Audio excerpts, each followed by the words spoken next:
Assalamu alaikum wa rahmatullahi wa barakatuh. Excuse the delay.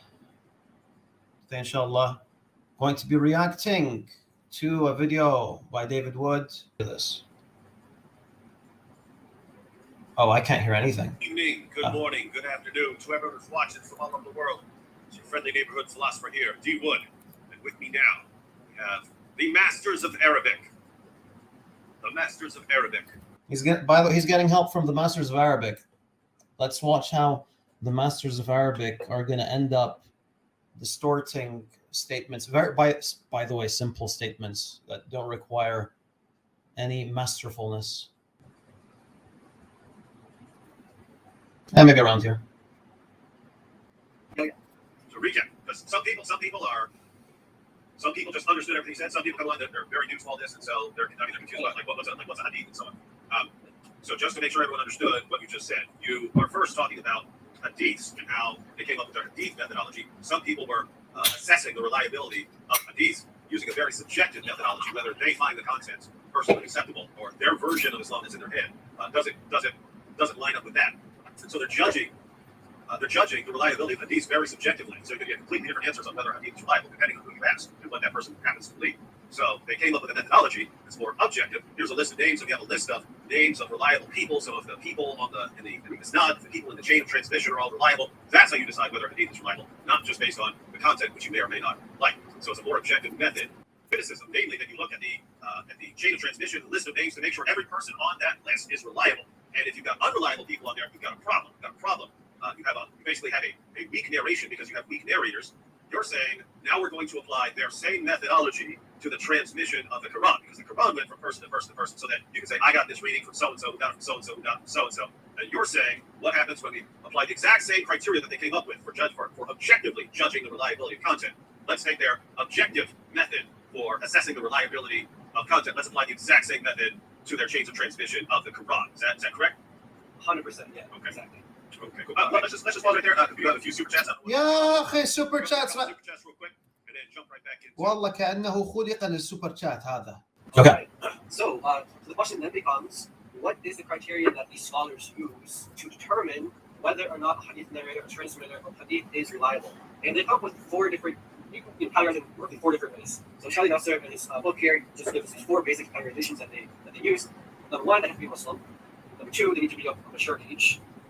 Number 3, academic proficiency. And number 4, moral integrity. And I always thought it'd be really fun to apply this to like Muhammad, for example, like to see if academic moral integrity. Would he pass as a reliable transmitter of hadith? So I thought that'd be really funny. But if you look at these in like a little bit more detail, so he details really 3 and 4. So Folks, does memory have to be perfect for a hadith to be sahih? Yeah, so your memory doesn't have to be perfect. Everyone makes mistakes. There's not a person alive who's perfect in memory.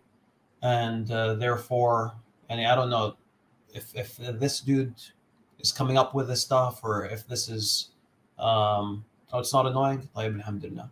Or if he's quoting Shadi Nasser, I don't know. But yeah, you don't have to have a perfect memory in order to be an acceptable hadith transmitter.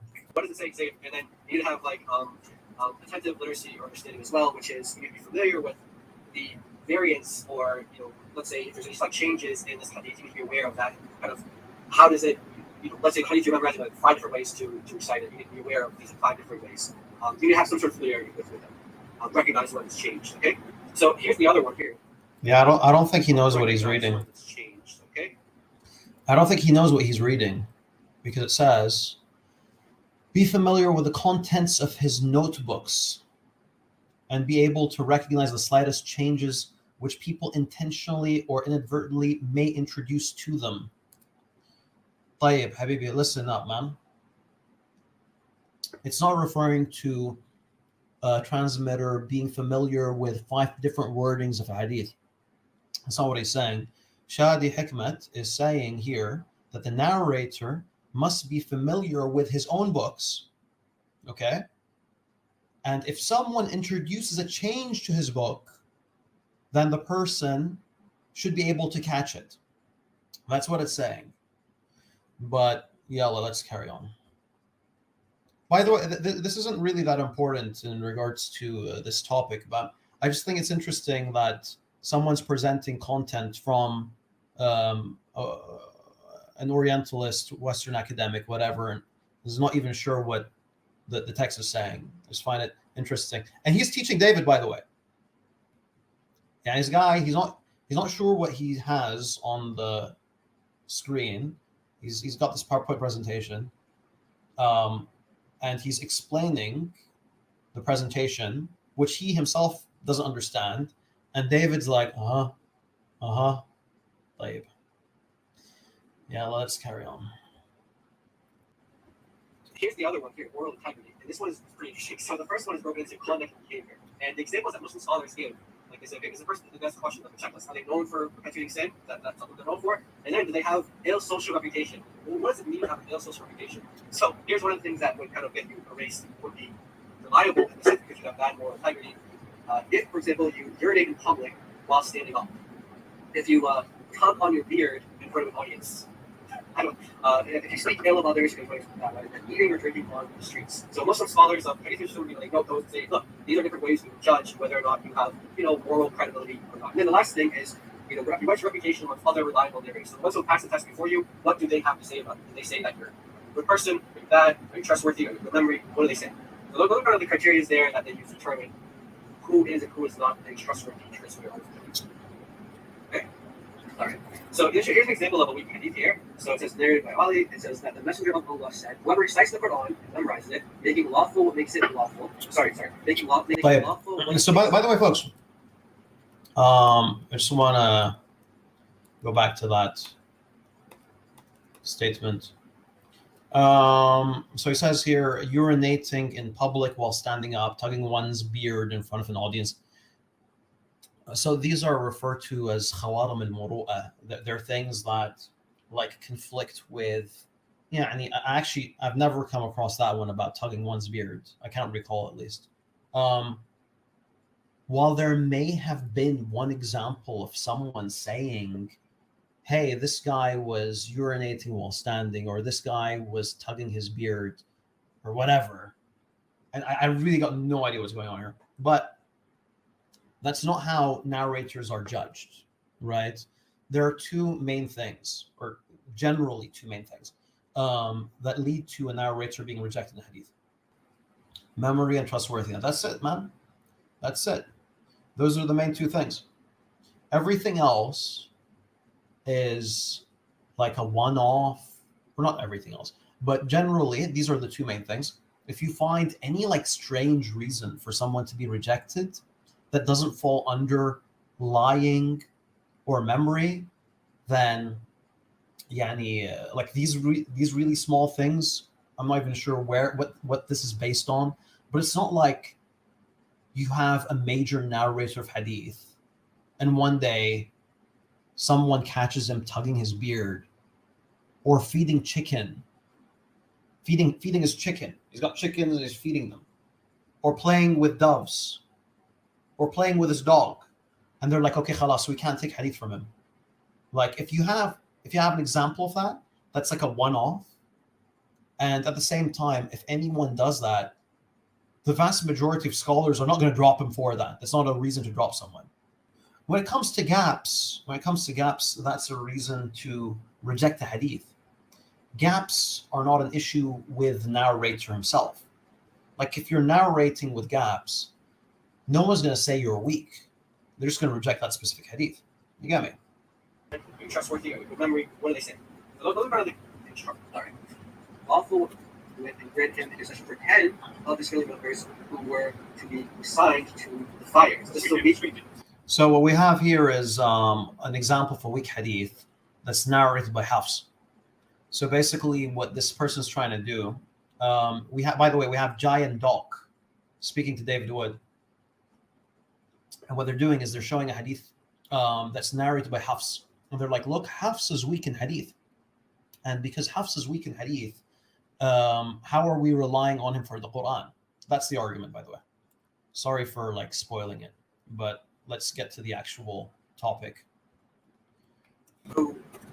Yeah. Why is it? We're going to see it later on. Why is it? All right. So what do these same scholars who,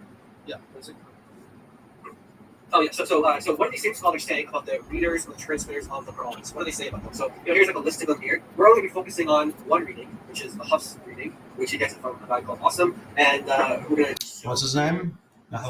Muslims believe in the Quran because the main reciter is awesome. This is Hafs' book. He says like 95% of the Muslim world reads from Hafs. His Quran. So pretty important to know. What do they say about him? And go ahead and break down what this is all referring to for people who didn't catch our last live stream about this. Okay. Yeah. So you have in the 10th century, there's like 70 or so different readings of the Quran that are just floating around. And you mean different dialects? No, not different dialects. Not different dialects. Okay, that's what I keep hearing. Yeah. Nope. Different wordings that can amount to different legal rulings. They can amount to contradictions between meanings. Some of them have added words, or some words taken away. Yeah. So pretty serious differences. In fact, we have a Muslim scholar who says that amongst these readings that are now canonical, that there's about 30% of meaningful differences that completely change the meaning. Which, if you compare to like New Testament and someone like Daniel Wallace says, it's actually less than 1% of variants actually change the meaning, the most meaningful in the Bible. So anyway,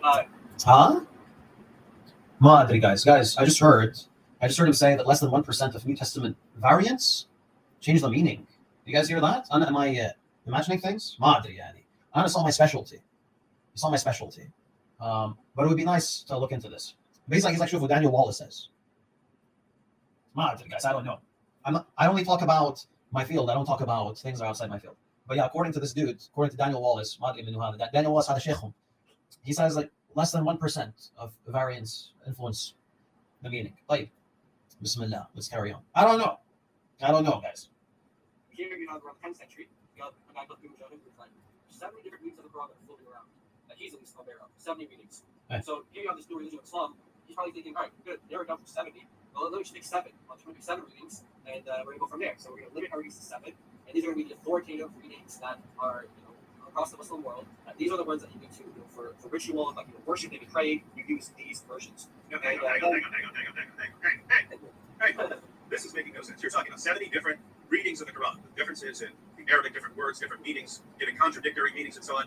And this is after this entire cleansing of the Quran that Uthman did, whereby he ordered everyone to hand over the Qurans. He burned them in a giant pile, a giant bonfire, while people are sitting there. People are sitting there screaming, Ahruf are on fire. And he had all these things burned and put out a standardized version of the Quran, and you're saying that they still ended up with 70 different versions anyway? There's 70 plus different versions after all that. Imagine that. So imagine that never happened. Yeah. Imagine how many versions they had if he had burned all the early variants. So hang on. Did Uthman write the Mus'haf with the intention of everyone reciting it in one recitation? Or did Uthman write the Mus'haf while allowing people to recite it in multiple different ways? One way or multiple ways? All right, folks. Uthman wrote the Mus'haf in a way to allow you to recite in multiple ways. That's it. That's one thing that David doesn't seem to be aware of. It doesn't seem like any of these folks seem to be aware of. And what you will find classical scholars saying is Uthman jarrad al-Mus'haf and al-Naqd. He removed the dots from the Mus'haf. What does this mean, folks? When someone says he removed the dots, it means that there was dots. There were dots. And now there are no dots. Uthman allowed people to recite in different ways. Tayyib? By the way, I've written pieces on this subject. You folks can check out my academia page if you're interested. But yeah, so the problem with David and his guests is that they think that the existence of multiple recitations after the time of Uthman is a problem. They think that the existence of multiple recitations post-Uthman conflicts with Uthman's intentions. Tayyib? Sheikh Yasser Qadi literally wrote the book on the sciences of the Quran. I have video clips of Sheikh Yasser Qadi. Even though behind the scenes, when he's talking to scholarly people, or people who are on the path to becoming scholars, he's telling them about different Qurans, different Qurans in different parts of the world.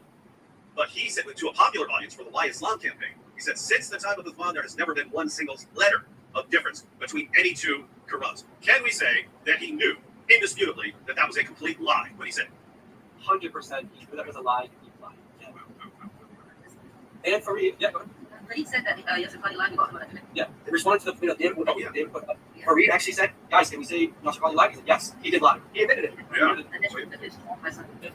Alhamdulillah, in this case, I mean, David and his guests, they were like, okay, you know, Farid agreed with us on this. Okay, cool.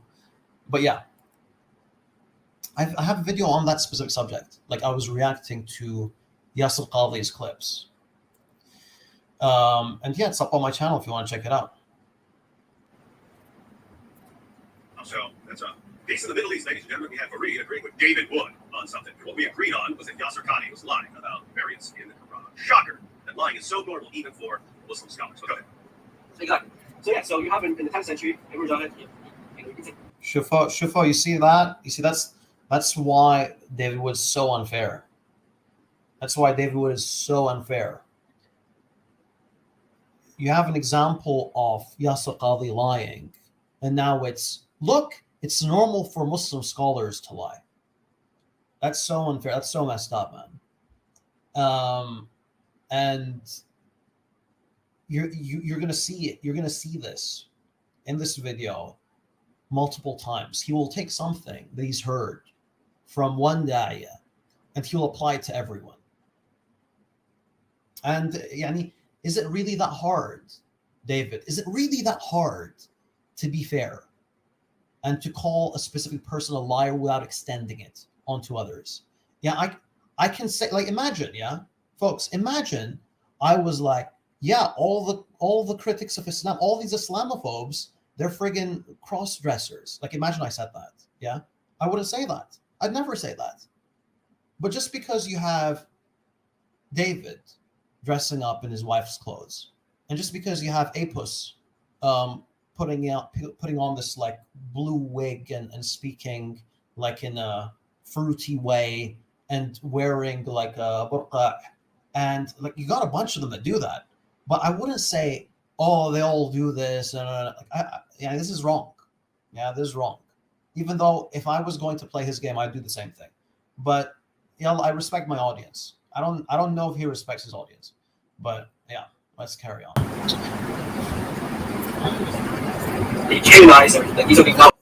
By the way, folks, what do you know? Why? Yani, let's just get this. Just need to point this out. Do you know why he's doing that, guys? Do you know why he has to generalize? It's because he doesn't want you to be open to anything that's ever said by a Muslim scholar. He wants you to believe that every single Muslim scholar is a liar by making a generalization like that. Because if you, ya Christian, lose trust, or if you are doubting everything said by a Muslim scholar, then there's no way you're going to ever accept Islam. Because most of the information that you're going to be getting will generally be through scholars or someone influenced by a scholar or from the du'at. And of course, that's why he makes these generalizations about du'at as well. Ya Allah, let's carry on. Readings, 7 readings, which are the ones that you see here. It says reader, it tells you district, Medina, Mecca, Damascus, Basra, etc. So these are the readers on the notes here. These are the readers. So those are the 7 that he officiated. And people who objected or didn't accept his ruling, there are cases where he would imprison them. He'd have them, because he had good standing with the government. And so he would take these people who disagree. There are cases where he would imprison them. So these are the reader here. It says reader, it tells you district. These are the now official readings, the 7 readings, which are the ones that you see here. It says reader, it tells you district, Medina, Mecca, Damascus, Basra, etc. So these are the readers on the notes here. These are the readers. So those are the 7 that he officiated. And people who objected or didn't accept his ruling, there are cases where he would imprison them. He'd have them, because he had good standing with the government, the rulers, and so he would take these people who disagree and say, no, I'm not going to, I have to read them up today, I have to read them Rasul.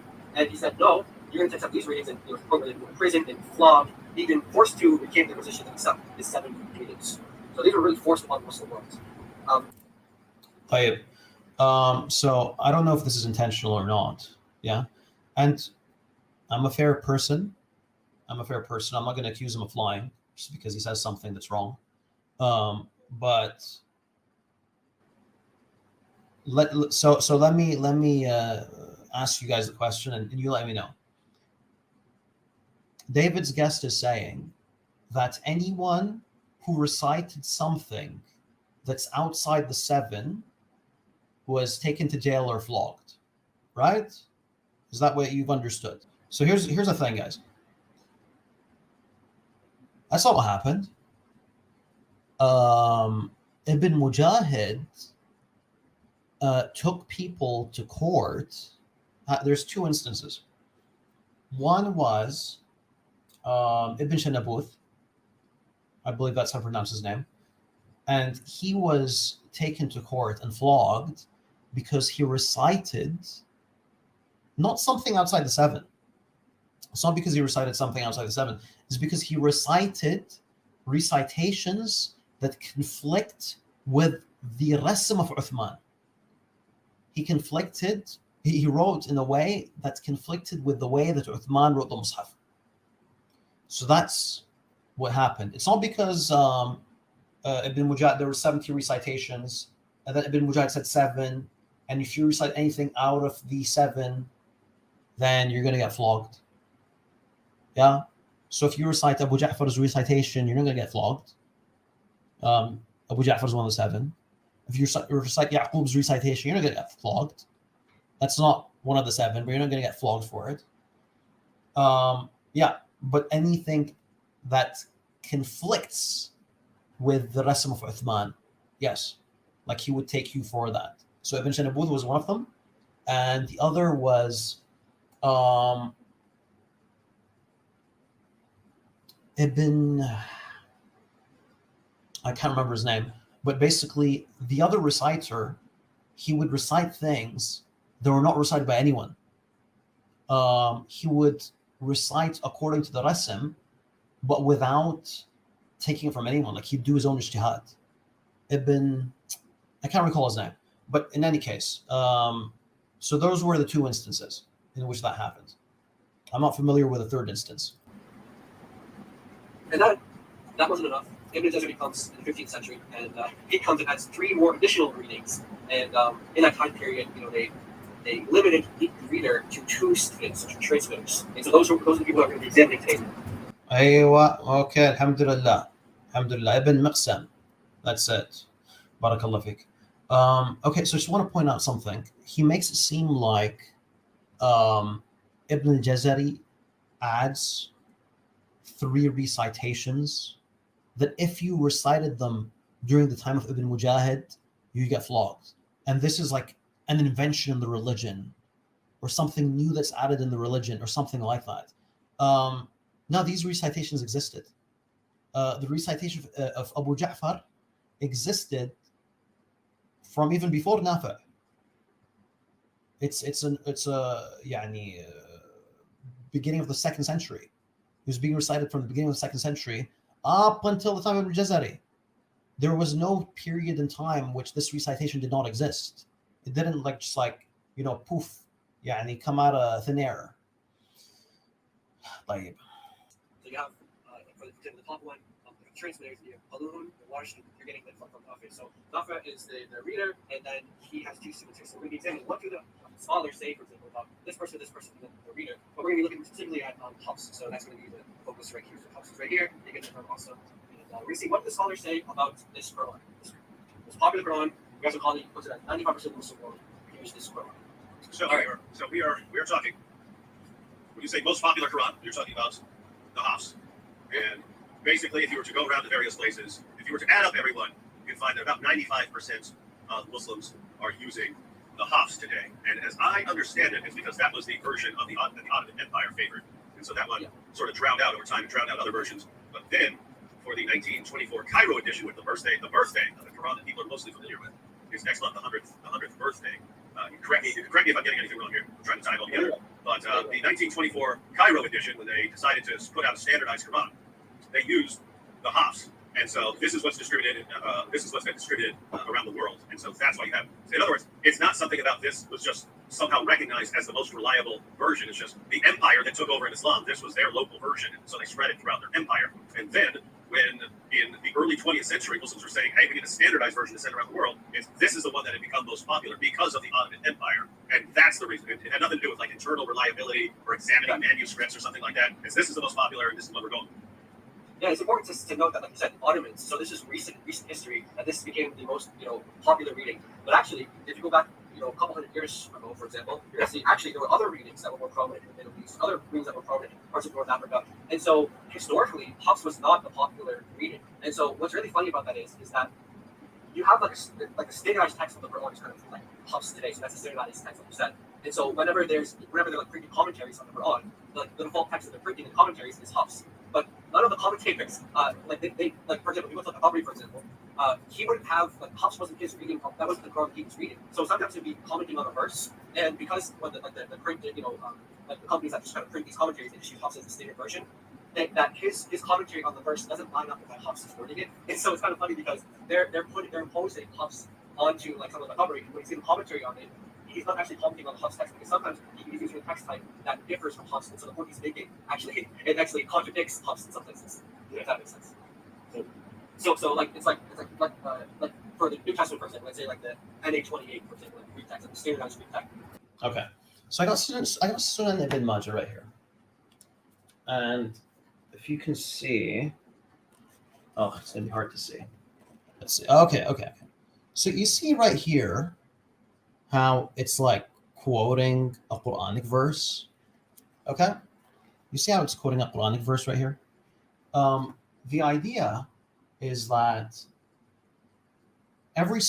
almost every single time that a Quranic verse is quoted in like a book, in a Hadith book or in a tafsir book or whatever, you will find the verse being quoted written as Hafs and Asim. And the reason, most likely, is one, it's because it's the most common recitation, and two, it's because it's the it's readily available. You find it quickly, copy paste, khalas, get the book printed. Okay, and this is one of the most common mistakes that editors will make, because what the editor needs to do is the editor needs to put in the text, provide the text in the way that the author himself had it written. So if the author himself wasn't reciting Hafs and Asim, then you're not supposed to have it as Hafs and Asim.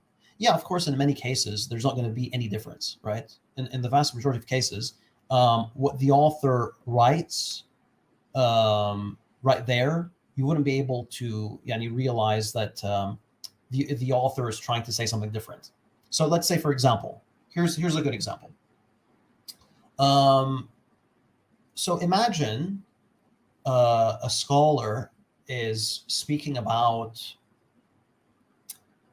the verse that speaks about wudu, okay, and and it says, of course, in the Arabic, وَأَرْجُو لَكُمْ, okay, وَأَرْجُو لَكُمْ, meaning, like what it implies is that you should wash your feet, okay, but you will find it saying, you'll find the author commenting saying this verse is understood to mean wipe the feet.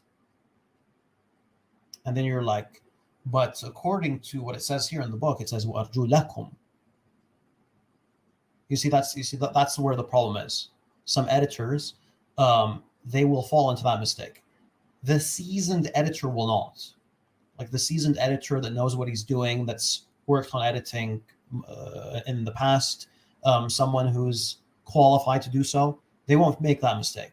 But yeah, this is actually a very common mistake made by amateurs. All right, but yeah, it's a good point. That's a good point, and this is something that all editors need to avoid. But let's carry on.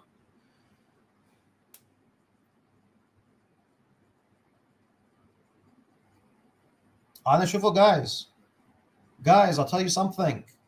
If they make good points, I'll say it. If they're correct in something, oh, عيب. La, I don't mind. I'll tell them they made a good point. I have no problems with that. But does this influence, does this affect the transmission of the Quran? Does this cause the Quran to not be preserved? Of course not. But yeah, this is a side point. We gotta give them a thumbs up. We gotta give them a thumbs up for getting one right. Respect. Let's say we pose that reading on all the commentaries that the Greek church fathers would have. And let's say that the church fathers were to commentate on a passage, that the wording differs from the NA28, but like it doesn't really seem like it matches up. So that's kind of the situation with Muslim. They sort of pose this as a standard on all the different commentaries and anywhere where the Quran is 95% Muslim wordings. Well, as long as they have the most reliable guy, that's okay. Yeah, you hope so. Yeah. That's like most reliable guy. Nah, it wouldn't matter. You see, David, he's in a different world. David's in a completely different world. He's got no idea what's going on because he thinks that this has to do with reliability. If a specific scholar is a Maghribi scholar and he's quoting Nafi', and the book has the text and the recitation of Hafs, it's got nothing to do with Nafi's reliability or Hafs's reliability. You gotta write it down in the way the author intended it for it to be written. That's what you're supposed to do. But he's got no idea what's going on. So he's like, yeah, as long as he's reliable, and of course it's a dig, yeah, and David's little dig by David at Hafs, but it's got nothing to do with Hafs's reliability. It doesn't matter if Hafs was there with the Prophet, peace be upon him, and he was recording it with audio record, and it has audio to text. It wouldn't make a difference. It's not about his reliability, David. If you can't follow the discussion, don't get involved, Habibi. Dude, man. So this is what this is the most popular Quran. This Hafs right here. So like I said, if you go to any version of the Quran, any Arabic version of the Quran, you'll remember the first couple pages will see the chain of transmission. So this is what it says here. So this is the Quran. It goes from Hafs, goes to Asim, Abi Rahman, it goes to Rahman, to Ali, to Zayd, to Muhammad. And so that's the chain of narration. That's the chain of transmission for Hafs. So the question is now, are the narrators in this chain reliable? So now let's apply those scholars of Hadith criticism when it comes to the transmitters of are they reliable or are they not, based on the scenarios that we saw. What happens when we apply that to this Quran here? One second. Go back. Oh yeah. So just because one additional issue is that some people tuned in late and missed what we were discussing earlier. So earlier you went through how Muslim scholars eventually would assess the reliability of a hadith, and in order to get away just judging it based on its content, which would be subjective to some extent, you may not like what it's saying, and so you may think it's unreliable just because you don't like it, or because it goes against your interpretation of the Quran, and your interpretation of the Quran may be wrong or something like that. They came up with a more objective method, which is just based on the transmission, the list of names. I got it from so-and-so, got it from so-and-so, got it from so-and-so, all the way back to a companion of Muhammad who heard it from Muhammad. And if you look at this list of names and you assess the hadith, you assess the reliability of the hadith on the reliability of all the people on this list of names. So all the people who are transmitting this, are they reliable? If all these guys are reliable transmitters, then you can trust the hadith. And what you're doing now is you're saying the Qurans are the same. If you get a Quran, and you know what it's saying in the Arabic, it's telling you this Quran came from so-and-so, who got from so-and-so, who got from so-and-so, who got from so-and-so, all the way back to Muhammad. And you're saying we can take the exact same criteria for examining the reliability, the trustworthiness of the people who are transmitting it that's used in the Hadith methodology and apply it right here to whether we are getting a reliable transmission of the Quran. Exactly. All Yes. Right. Okay, so here's our chain here, and just another kind of way to visualize it. Okay, here it is, Hafs, Asim, Abi Rahman, Uthman, Ali, Zayd, and Muhammad. Okay, so this is now the chain of the Hafs version of the Quran. So let's start with the first one on the list. Hafs. Is he considered reliable according to the scholarship that David just summarized and laid out? Of course he is. 95% of Muslims use that Quran. It's got to be the best.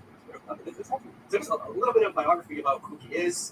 One point that's really important is that the guy who he's in the Quran, so the one he's in the Quran from is awesome. That's actually his stepfather.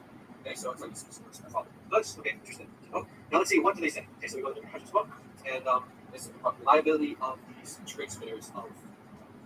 So we have a bunch of scholars here, and you can just kind of wave your finger, take your pick, and kind of let's look at some of them say here. Let's go to some of the more popular names. On the bottom of this, like Imam Muslim, the one who Muslim, he said that Hafs is rejected.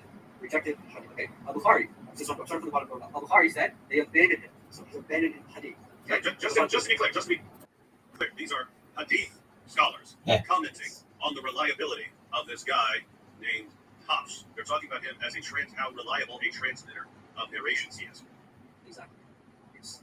So you go up a little bit. It says, his mistake. I intentionally invaded him. Others said, said he's not reliable. We go a little up here a little bit. Says that the Hafs reading is more correct than Shu'bah. Shu'bah is the other reading of Asim. But Abu Bakr Shu'bah is more reliable than Hafs. So it's like, look, so Asim, these two students that he had, Hafs, Shu'bah, yes, Hafs is more correct than him in terms of the reading, but Shu'bah is more reliable, more trustworthy. Ahmed bin Hanbal said that he's rejected. So it's even worse. So it's the next slide. لحظة يا أخي لحظة أخي يلا يا أخي explain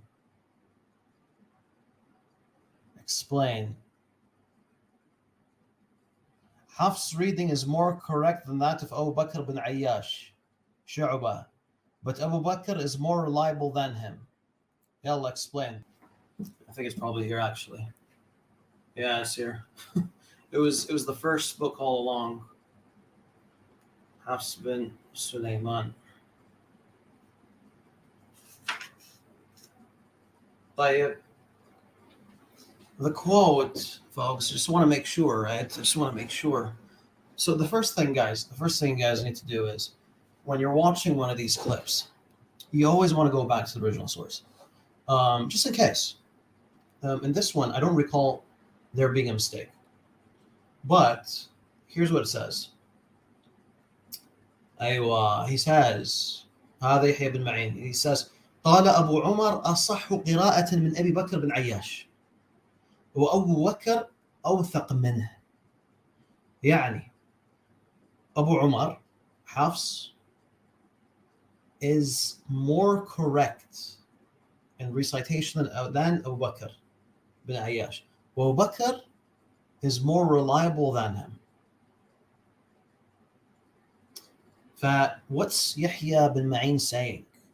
He's saying, when he says more reliable, is he referring to the Quran or Hadith? We got everyone here saying Hadith except for one person. So yeah, it's Abu Bakr is more reliable than Hafs in Hadith, specifically. That's what he's saying. طيب? So this is from arguably the strongest critic, most important, actually. So the most important critic against Hafs, if we're going to argue, if we're going to accept this claim, it's not, I don't even believe this, and I have arguments against this. But if we're going to accept this claim that Hafs was a liar, then the person who allegedly says that Hafs is a liar is Yahya bin Ma'in, allegedly. And I have a video on this, right?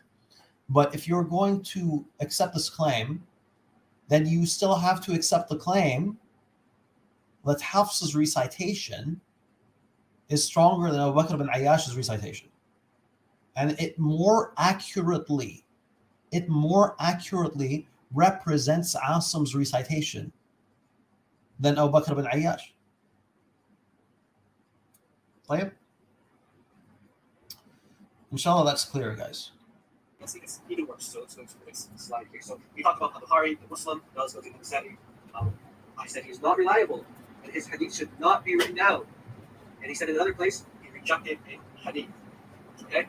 You go on, and you have another one saying his narrations are strange. Asaji, this one is very, very interesting here. He says he narrated, he narrated from someone who's rejected and others, and he says he fabricated hadith. That's a huge charge to say that Hafs fabricated hadith. Guys, he fabricated hadith.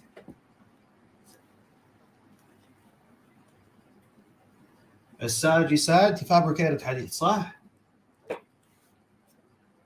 You heard him, huh? He fabricated hadith. Is that true, guys?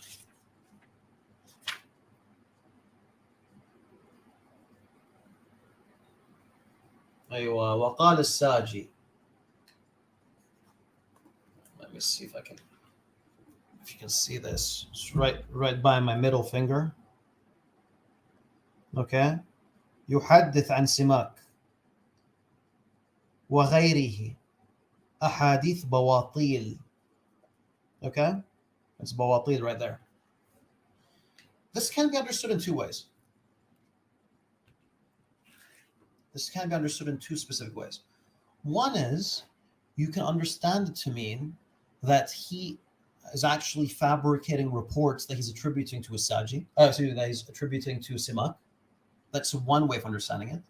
The other way of understanding it is that he would narrate reports that he may have heard from somewhere else, and he would attribute them to Simak. Okay, so for example, let's say I heard, give me an example. Like, so I'm narrating from Jordan M. And Jordan M says a lot of weird things. Jordan M mentions a lot of, let's just say Jordan lies a lot. Okay, Jordan lies a lot, hypothetically speaking. Much love to Jordan. Don't let Jordan like egg my stream, guys. But Jordan lies a lot, and I hear Jordan's lies, and I'm narrating hadiths, basically. I'm narrating hadiths through Jordan and whatever. And I accidentally attribute them to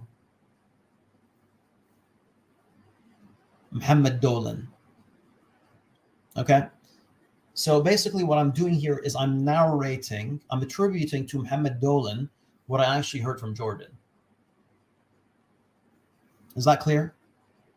So the literal translation, let me just type it out.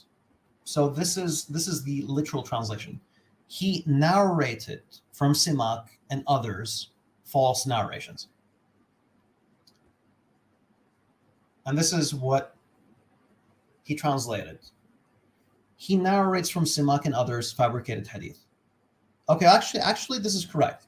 There's no problem with the translation here. But it's the understanding. Here the problem is with the understanding. Because what he's doing is he's claiming that this is a charge by Asaji that Hafs is fabricating the hadith. If that's clear. Let me play it one more time. Rejected. His narrations are strange. Asaji, this one is very, very interesting here. He says he narrated from someone who's rejected and others, and he says he fabricated hadith. Hey. So that's a huge charge. He fabricated hadith. The quote doesn't say he fabricated hadith. The quote is saying he narrated from him.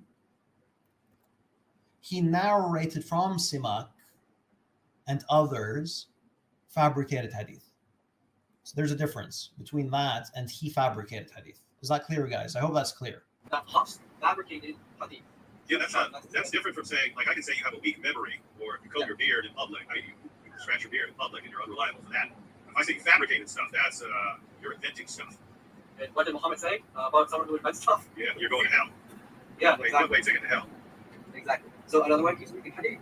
Now here we have another interesting part here, where it says that Ibn Khurash says he is a liar. He's rejected. Why? Because fabricating hadith. He fabricates. So he's a liar. He's actually called a liar. Guys, understand this. So, everyone who's watching, what you were told just a few years ago by Muslim scholars and other guys, there's only one Quran perfectly preserved, any two Qurans you can never find anywhere in the history of Islam, perfectly dot for dot, letter for letter. That's what we're all told.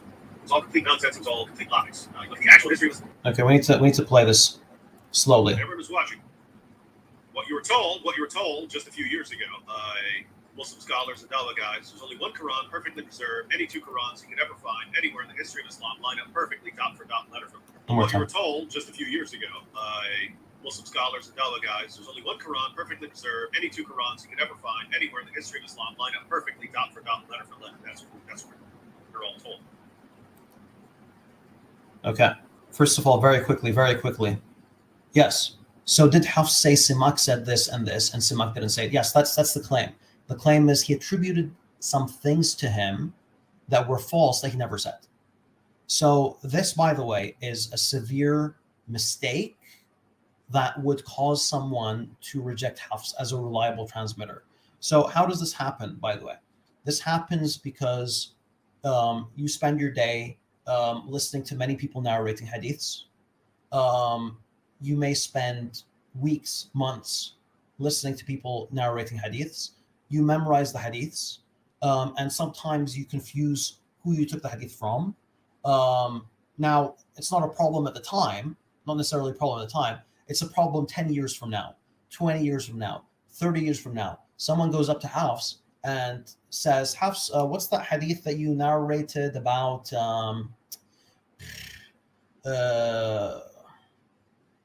pudding being tasty? And Hafs is like, oh yeah, I heard it from Simak, hypothetically, right? So Hafs makes the mistake of attributing the false tradition to Simak. That's the mistake, okay? That's what you can understand these words to mean. You don't have to understand it to be a fabrication. But yeah, it's very important to just, I want to highlight what David's saying here before going back to Ibn Khirash and whatnot. It's fabricating. He fabricates. He's a liar. He's actually called a liar. Guys, understand this. So, everyone who's watching, what you were told just a few years ago by Muslim scholars and Dawah guys, there's only one Quran perfectly preserved. Any two Qurans you can never find anywhere in the history of Islam line up perfectly, top for top, letter for letter. That's what we're all told. It was all complete nonsense. It was all complete lies. Look at the actual history of Islam. Entire chapters came up missing because Muslims were too lazy to recite them. Large passages came up missing.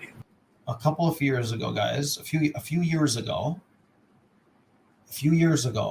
if you asked any sheikh, any da'wah guy, if you ask the sheikhs, the da'wah guys, they'll all tell you, they'll all tell you that you won't find Quran with different dots. Yeah? They all say, notice, he also said, they all say it's perfectly preserved. A few years ago, they all say it's perfectly preserved. As if they're not saying that now. As if they're not saying it now. As if they've been exposed and they're no longer saying it. I don't know who Dave is talking to. If there are some people, folks, let's do this. 10 years ago, if someone said to you that everyone in the world is reciting the Quran in the same way, and everyone since the beginning of Islam were only reciting one recitation, if someone said this to you 10 years ago, what would be your explanation of the statement? Now, there are two possibilities. There are multiple possibilities. One is yes. One is they're lying. One is that person's lying, which is possible. Another possibility is they're ignorant. And David, you've been learning about Islam for 30 years, and you're still a dumbass, and you're still elementary school student level in Islamic knowledge. So, it's possible for someone to be a da'iyah and to make this mistake. It's a bad mistake to make, but it's a possible one to make. People make mistakes like that. Yeah. So you've been doing this for a very long time, and it's like you just figured this stuff out just like a couple of years ago. Yeah. So it happens. Are there cases in which the guy is lying? Yeah. Why not? And you've provided an example. You've provided an example earlier on in this video of someone that lied about this stuff. Tayyib? The actual history of Islam, entire chapters came up missing because Muslims were too lazy to recite them. Large passages came up missing because the only people who had those passages. Sure, ya akhi, sure. Chapters were missing because Muslims were too lazy to recite. What's this? What is this, man? Muslims were too lazy to recite them. Large passages came up missing because the only people who had those passages memorized died in battle. Verses are eaten by a sheep or... Friggin' this guy, you see this guy, he's stuck in the 90s. This guy's still stuck in the 90s. David, man, subhanAllah, I'll tell you something. All one needs to do, if you want to prepare like a decent Christian apologist, all they got to do is type in Farid responds and type in the name of the argument or type in the name of the topic or whatever, and then you'll have an idea of what Muslims say. SubhanAllah, stuff I've responded to 4 or 5 years ago and still regurgitating it. Wallah, unfortunate. He's not lying. I don't think he's lying. I don't think he's being deceptive. He's just too freaking lazy. He doesn't want to know the response. Anna, by the way, I'll tell you something. When I critique Shi'ism, I'm very interested to see what they say, because I don't want to be stuck 10 years back, 5 years back, whatever. I don't want to be stuck. I want to be up to date. I want to see where the discussion is going. This guy's still stuck in the 90s, bro. Allah. Go, depending on your source. 200 over 200 verses were lost just from Surah 33 alone. And then you end up with all these differences in the way people were citing the Quran. Uthman becomes such a problem that Uthman, the third of the Right Kalis, orders everyone to hand up whatever copies they have of the Quran, burns them all, puts out a standardized version, and before not too long, you end up with dozens of versions of the Quran, dozens of different versions of the Quran. Some guy comes along and says, I'm imposing these 7. I'm saying, these are the 7 good ones. We're rejecting all the rest. Someone comes along after him and says, no, we need to add a few more. Shufuha, check this out. Why does Ibn Mujahid canonize? I think the term canonize is a bit weird. Ibn Mujahid writes a book in which he explains the differences between the 7. Tayyib. Why does Ibn Mujahid do 7? Why doesn't he do 1? David is arguing that there's one correct thing. There's one thing that Muhammad, peace be upon him, recited. That's David's assumption. David believes Muhammad ﷺ recited 1 recitation. During the time of Uthman, it became multiple. Uthman shrank it down to 1. And then it became 70. And then Ibn Mujahid shrank it down to 7. Why did Ibn Mujahid shrink it down to 7? Why didn't he shrink it down to 1? That's the question. Hamad Dolan. Hamad Dolan's MVP, guys. 2 points from Hamad Dolan. 2 points from Hamad Dolan.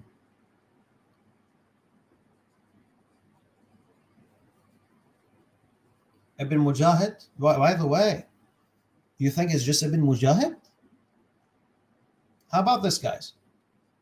Can anyone find an example of a classical Muslim scholar that believed in 1 recitation?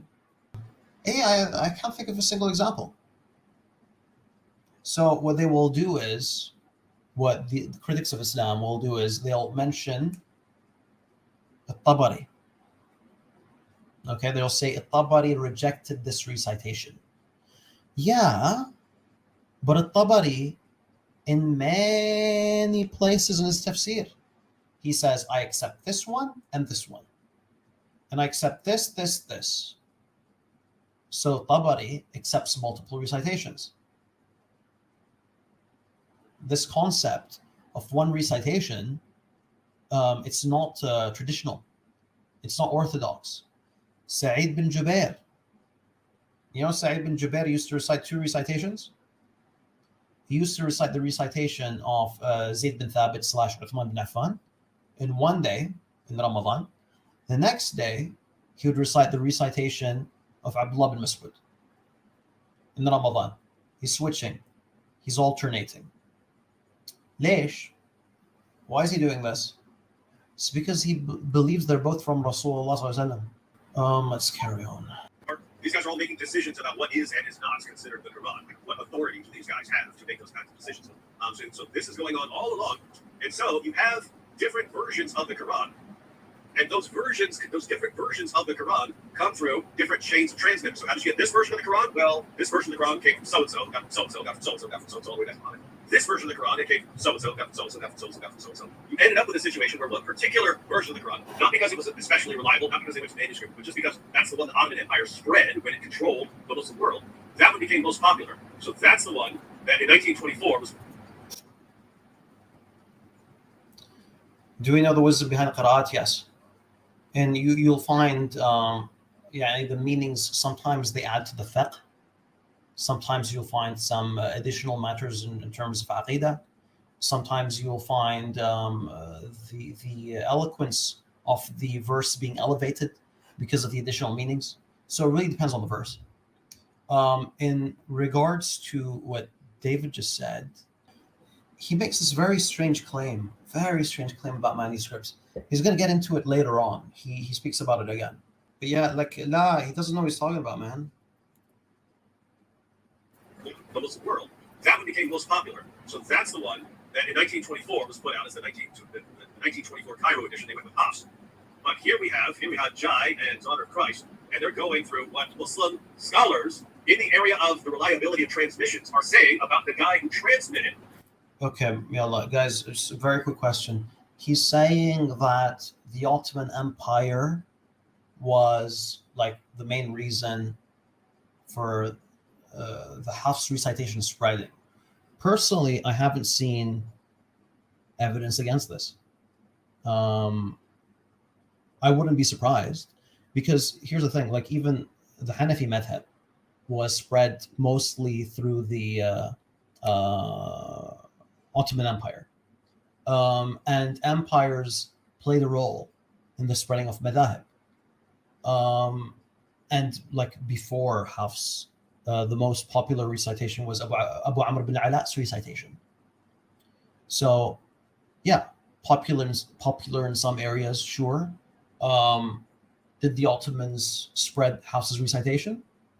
Perhaps. Does it change anything in terms of reliability? No. Doesn't change anything. The most popular version of the Quran in the world, 95% of Muslims use this Quran. They're just applying the methodology from Hadith studies, who's reliable and who's not.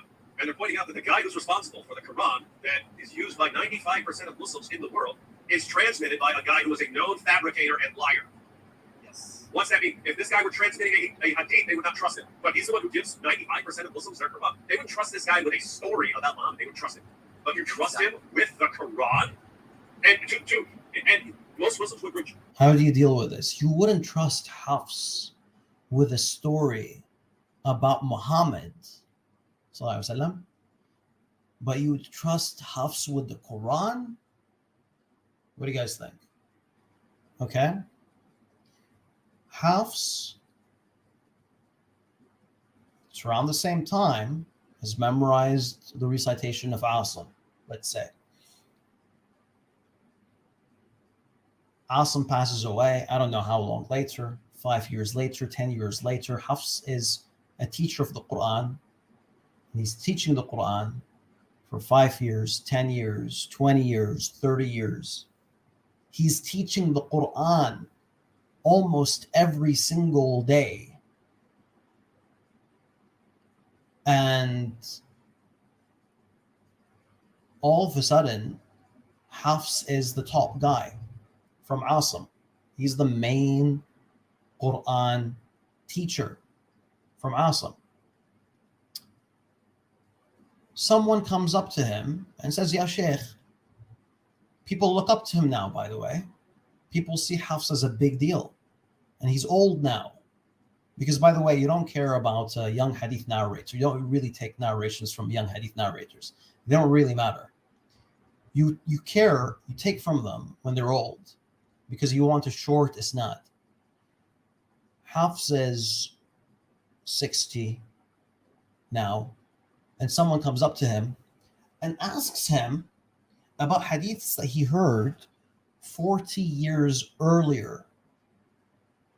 And Hafs messes up. And Hafs makes mistakes.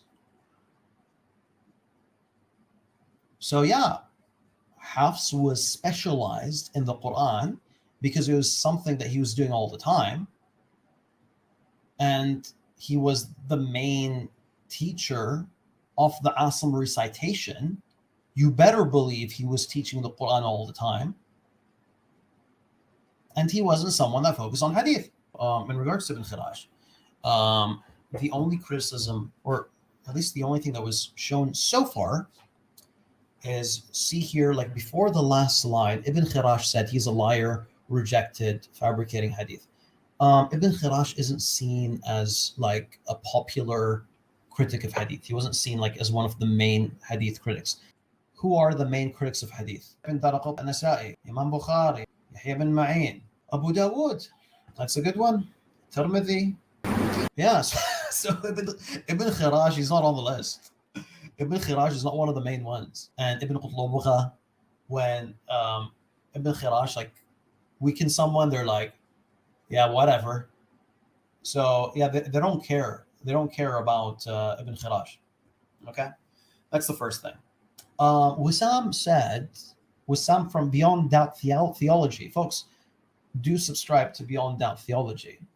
But yeah, he says Ibn Khirash is a Rafidi and a liar. I don't know if that's accurate. I'm not sure if that's accurate, and I'm leaning towards no.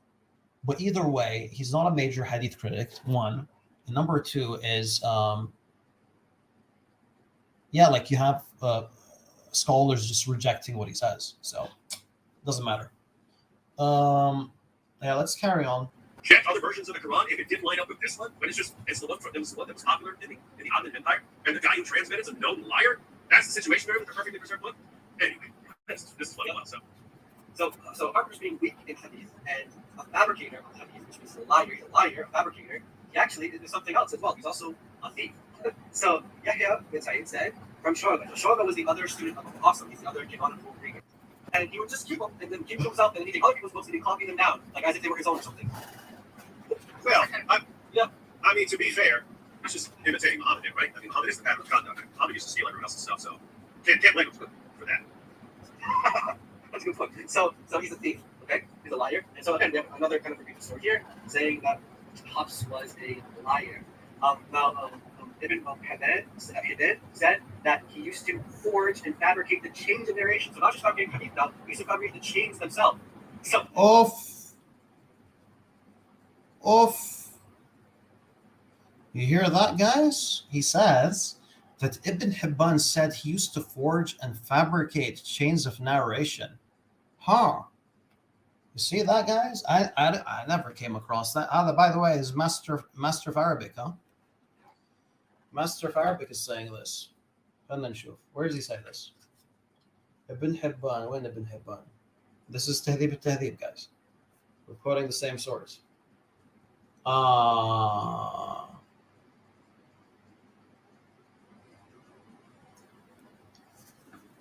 This is it.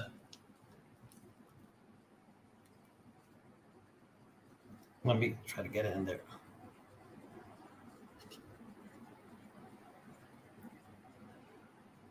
Okay.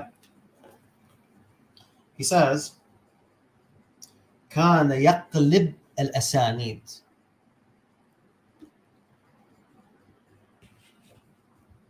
It says كان يقلب الأسانيد. Now this statement, كان يقلب الأسانيد, if we're going to like translate this literally, يقلب, if you're going to like translate it literally, it means flip. It means flip the chain. So for example, he would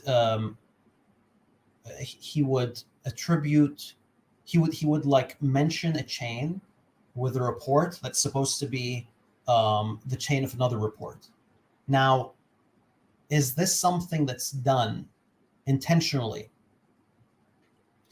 Ibn Hibban says about another narrator called Muhammad bin Abdullah bin Ubayd bin Umayr. He would say, he used to flip chains with a lack of understanding due to the weakness of his memorization. He also says about Ismail bin Rafi', he was a good man, but used to flip narrations. طيب? So this yaqlib, the act of flip. So flipping a report, I mean, I know it's a weird description, but this does not mean that he's lying. Now this is translated. شوفوا. What is it translated as? It's translated as Ibn Hibban, he used to forge and fabricate the chains of narration.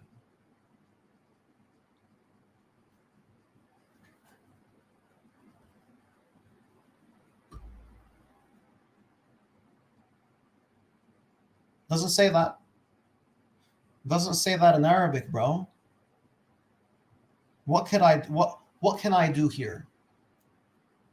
What am I supposed to do? Yani, do I call you a liar? Do I call you a manipulator? Do I call you an idiot? No. No, this is not you, bro. This is not you. This, I'm pretty sure this is Shadi Hikmat who did this. But you, ya master in Arabic, you're supposed to catch this. You're supposed to notice this. Because what you're doing right here is you're quoting, look at the bottom. What does it say in the bottom? It says, Ibn Hajar Tahdhib al-Tahdhib. Okay? Uh-huh. What does this mean, ya folks? He's quoting Ibn Hajar Tahdhib al-Tahdhib.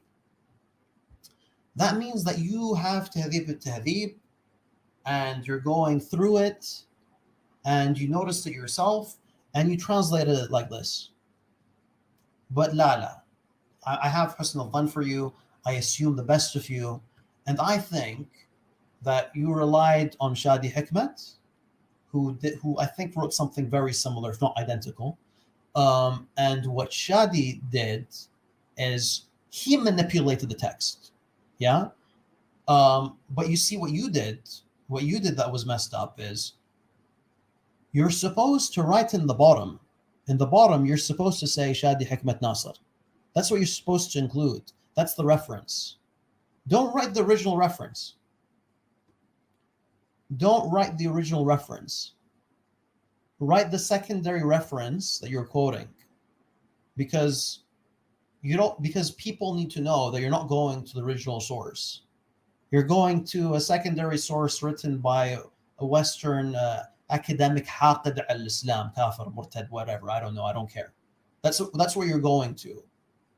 And you're trying to show off as if you're going to the original source. La habibi, you read articles that you don't understand and you're relying on twisted translations. That's your level. طيب? So next time mention your garbage academic source instead of mentioning the original source. That's my criticism. That's it. I'm not going to accuse you of lying. That's Shadi Hikmat. That's his problem. Let's go.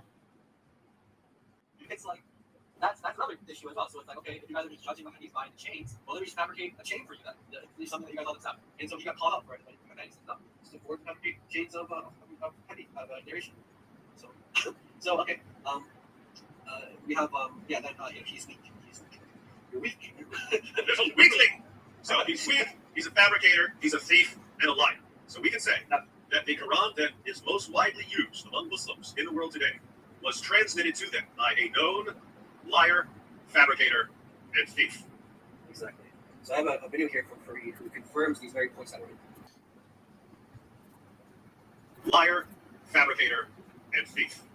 Exactly. So I have a video here from Fareed who confirms these very points that we're making here. Just to show that we're not just making this stuff up, but it's not like our inventions. So Fareed gives what he thinks is a response to this, but normally when I do just play the question that he asks, and so in the context of Godlogic's live stream that we did this on, we just kind of played this clip and we allowed Muslims to answer the questions that come on the stream and interact, but none of them actually did interact, by the way, except for one.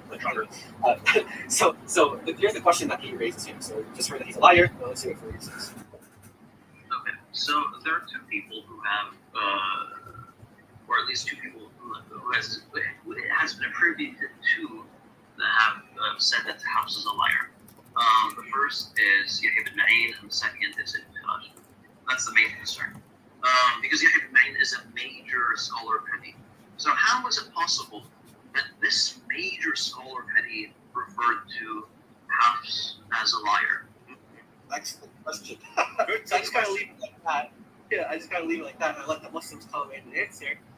But he goes on to say, like, well, the context is that, his reading is the best reading, but he's a liar. So imagine the situation. You have, like, Awesome is giving his Awesome. students all, like, Guys, did he claim that I said that Hafs is a liar? Or did he claim that I affirmed that Yahya bin Ma'in said that Hafs is a liar? Finally. I have quotes. Finally. So, and wallahu a'lam. So the main concern is really Yahya bin Ma'in. That's the main concern. Because Yahya bin Ma'in is a major scholar of Hadith. So how is it possible that this major scholar of Hadith referred to Hafs as a liar? Now, I did some research into this.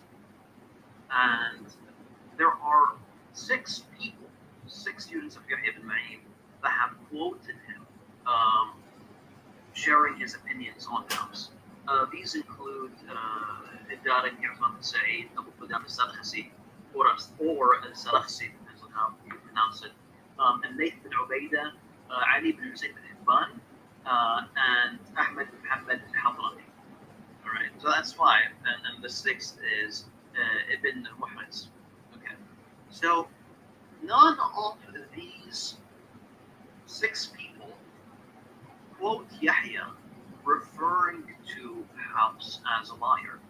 The only person who quotes Yahya referring to Hafs as a liar is Ibn Muhammad. Okay, that's the first thing.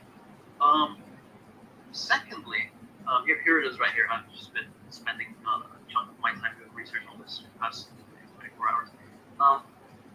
Now the thing is about Ibn Muhammad and his quote from Yahya. This is the actual quote. He says, Ibn Ma'in said, Ayyub bin Mutawakkil, an enlightened reciter, said, the recitation of Abu Umar in Bazzaz is more solid than that of Abu Bakr bin Ayyash, and Abu Bakr was more truthful. Okay? Yahya said, this Abu Umar is a liar, referring to Hafs. Now I want you to keep a couple of things in mind here. Firstly, this statement is actually a statement in which he's saying that Hafs's recitation is the best recitation from Asa. Okay? Now, imagine that. Imagine referring to someone as a liar, but saying that his recitation is the best recitation. So what does that mean? That means that there are no specific issues with the recitation of Hafs. And this is my challenge to anyone who wants to critique Hafs. Provide an example of a lie that's recited by Hafs. Okay? Go through the Mus'haf from Al-Fatiha to An-Nas, provide one example of a lie by Hafs. And if you cannot find an example, then why are you still bringing this argument up? It's not that this question is not. This point is not to you, Akhi Abdullah. It's just a point in general. People that make this claim, they often repeat this claim, but they never bring an example. And it's something I say in the comments all the time in my videos. I say, where did Hafs lie? Show me the example of Hafs lie, and they never provide an example. So we can say that the riwayah, or what Hafs has read from the Quran, which has reached us by way of tawatur, whether or less he is a truthful person or not. Yes. You can say that. Now, I have something more to add about the whole Yahya bin Ma'in thing. Okay. His quote, you see that quote I just provided about from Ayyub bin Mutawakkil that says that the recitation of Hafs is better than the recitation of Abu Bakr bin Ayyash, etc., etc. However, Abu Bakr is more truthful, Abu Bakr is more accurate, more trustworthy. These statements. This is actually said not just by, not just in the report by Ibn Muhriz. And I'm sorry, I'm gonna lose you guys. I hope you guys can focus on this. I'm gonna try to be clear. Masood, please do have me repeat anything if it's unclear.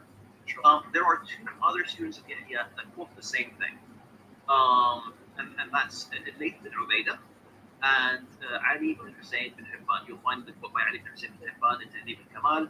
You'll find the quote by Layth bin Ubaidah and Kamil by Ibn Adi. They quote the same thing. However, they don't quote him saying that Abu Umar al-Bazzaz is a liar. They don't quote him saying that. So that's only in the report by Ibn Muhriz. So where does that quote come from? The quote is something that you also find in Ma'rifat al-Rijal by Ibn Muhriz, and it's something that Yahya is asked about separately. Okay? And I'm just going to read it out to you very briefly.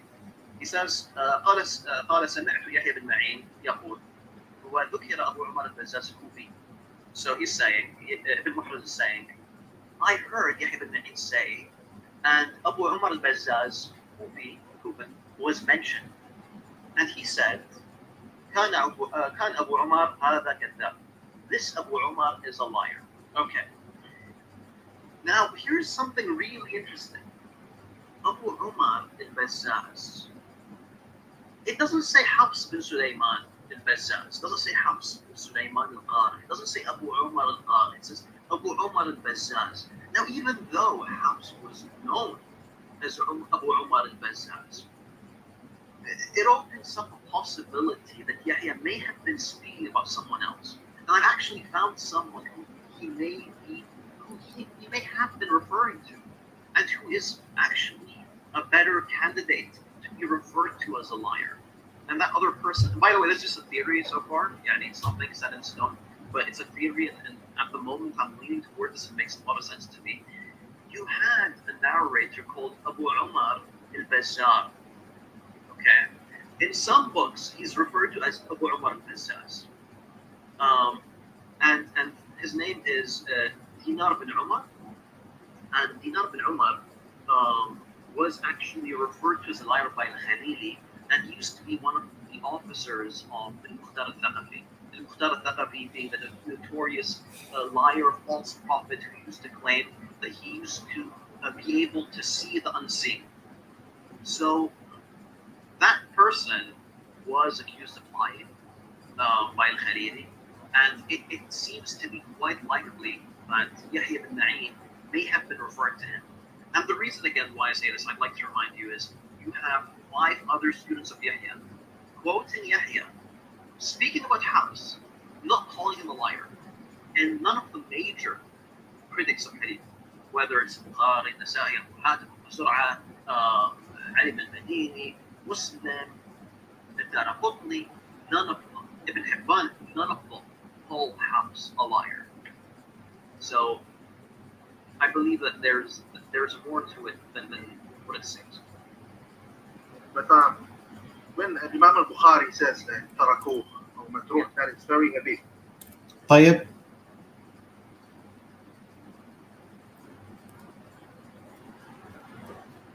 طيب, guys. So to summarize, what I'm saying, one sec. To summarize, I doubt the attribution to Ibn Ma'in. I have my doubts about the attribution to Ibn Ma'in. And I've provided my reasons as to why I'm doubting it. But They come on the street and interact, but none of them actually did interact, by the way. this is how I'm being portrayed. Except for like one, but here's the question that he raises here. So we just heard that he's a liar. Let's see what for reasons.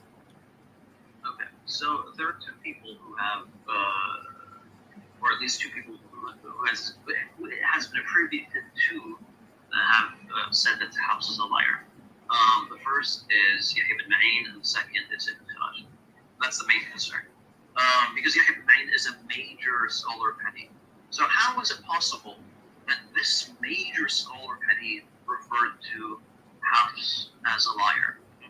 Excellent question. So I just gotta leave it like that. Yeah, I just gotta leave it like that and let the Muslims come in and answer. You see that? They cut this clip out of me saying, me affirming this attribution to Yahya. They cut out the 5 minutes of me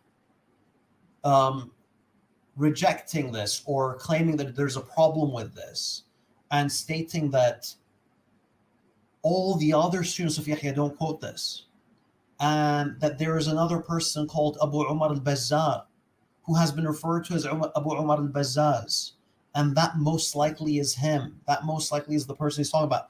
He cuts it out and makes it seem like this is something that's set in stone about Yahya. And David doesn't know about the original clip. David doesn't watch my videos. You think David would watch my videos? Miskeen, not. If David watched my videos, it would cause him anxiety. It would be both him and Apus on the pills, man. So, no, David, no way he's watching my stuff. He wouldn't be able to see the full context. But this guy, his guest, is cutting out my explanation and my skepticism towards the quote. And he's just telling people, look, Farid is showing you that Yahya bin Ma'in called Hafs a liar. It's deceptive. Lesh, why are you doing this? I thought that this was like an airtight topic, easy to prove Hafs is a liar. Why do you need to be deceptive?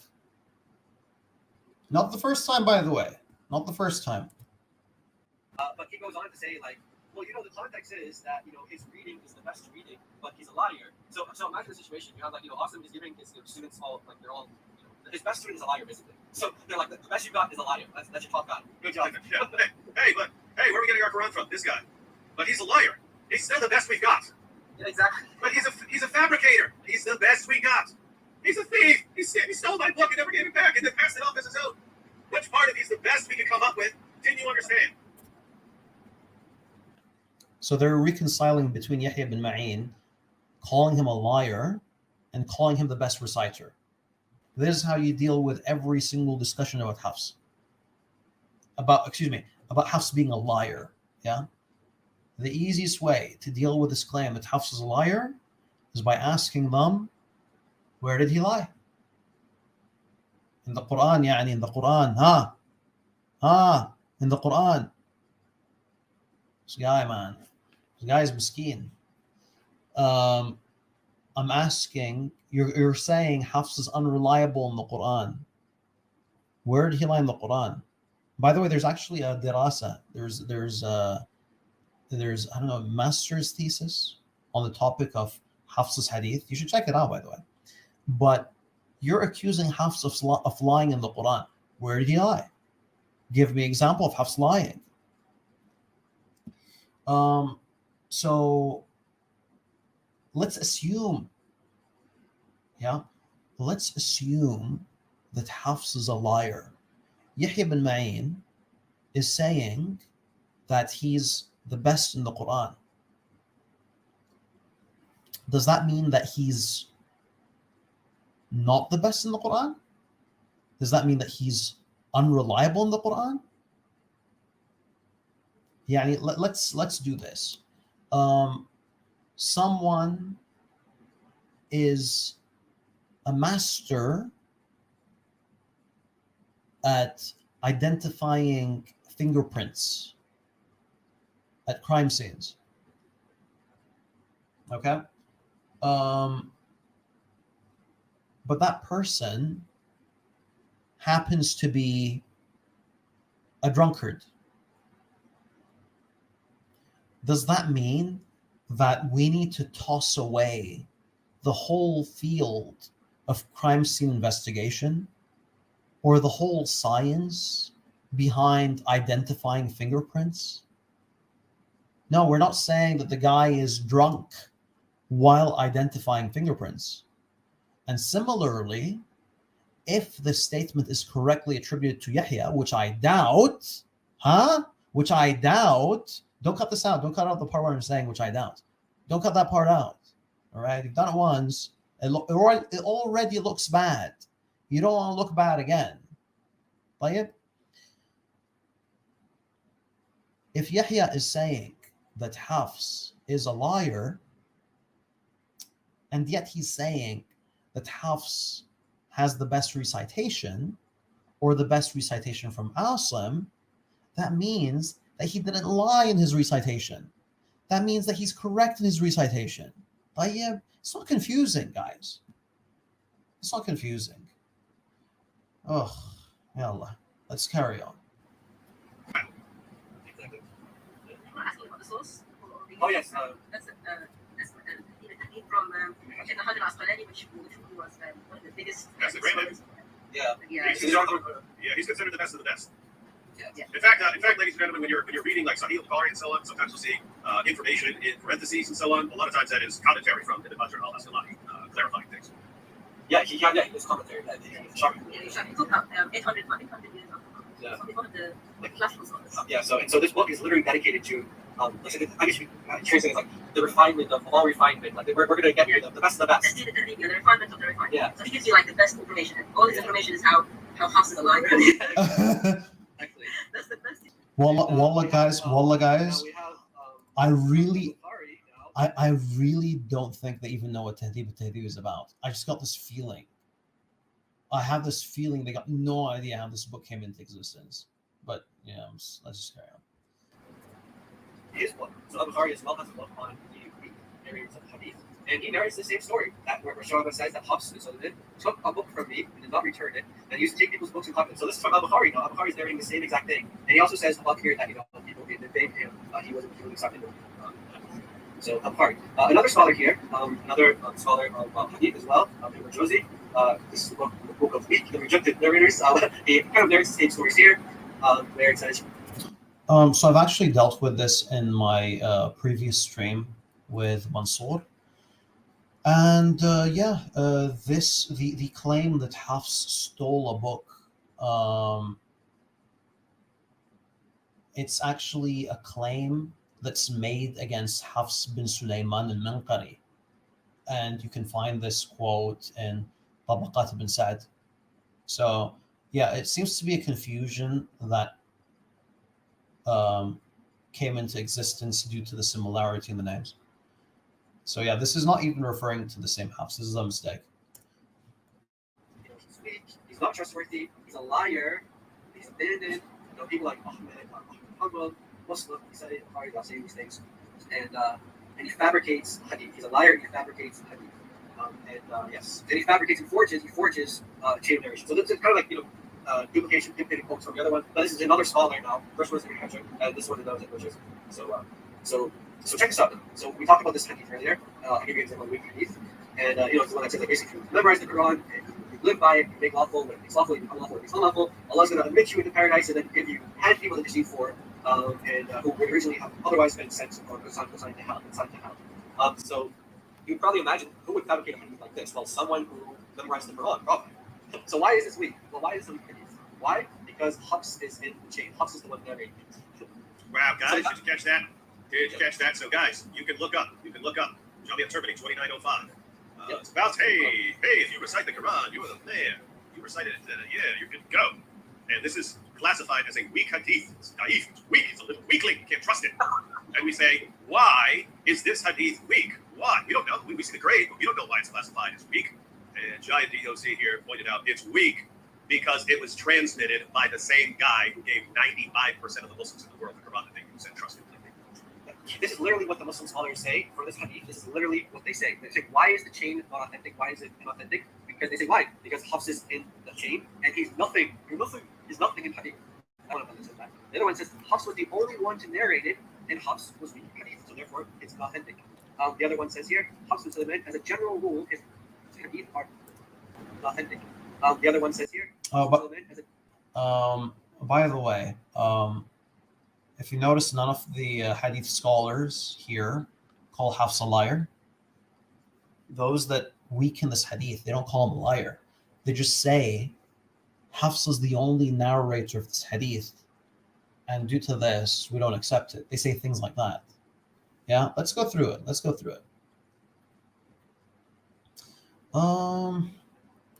So the one on the far right.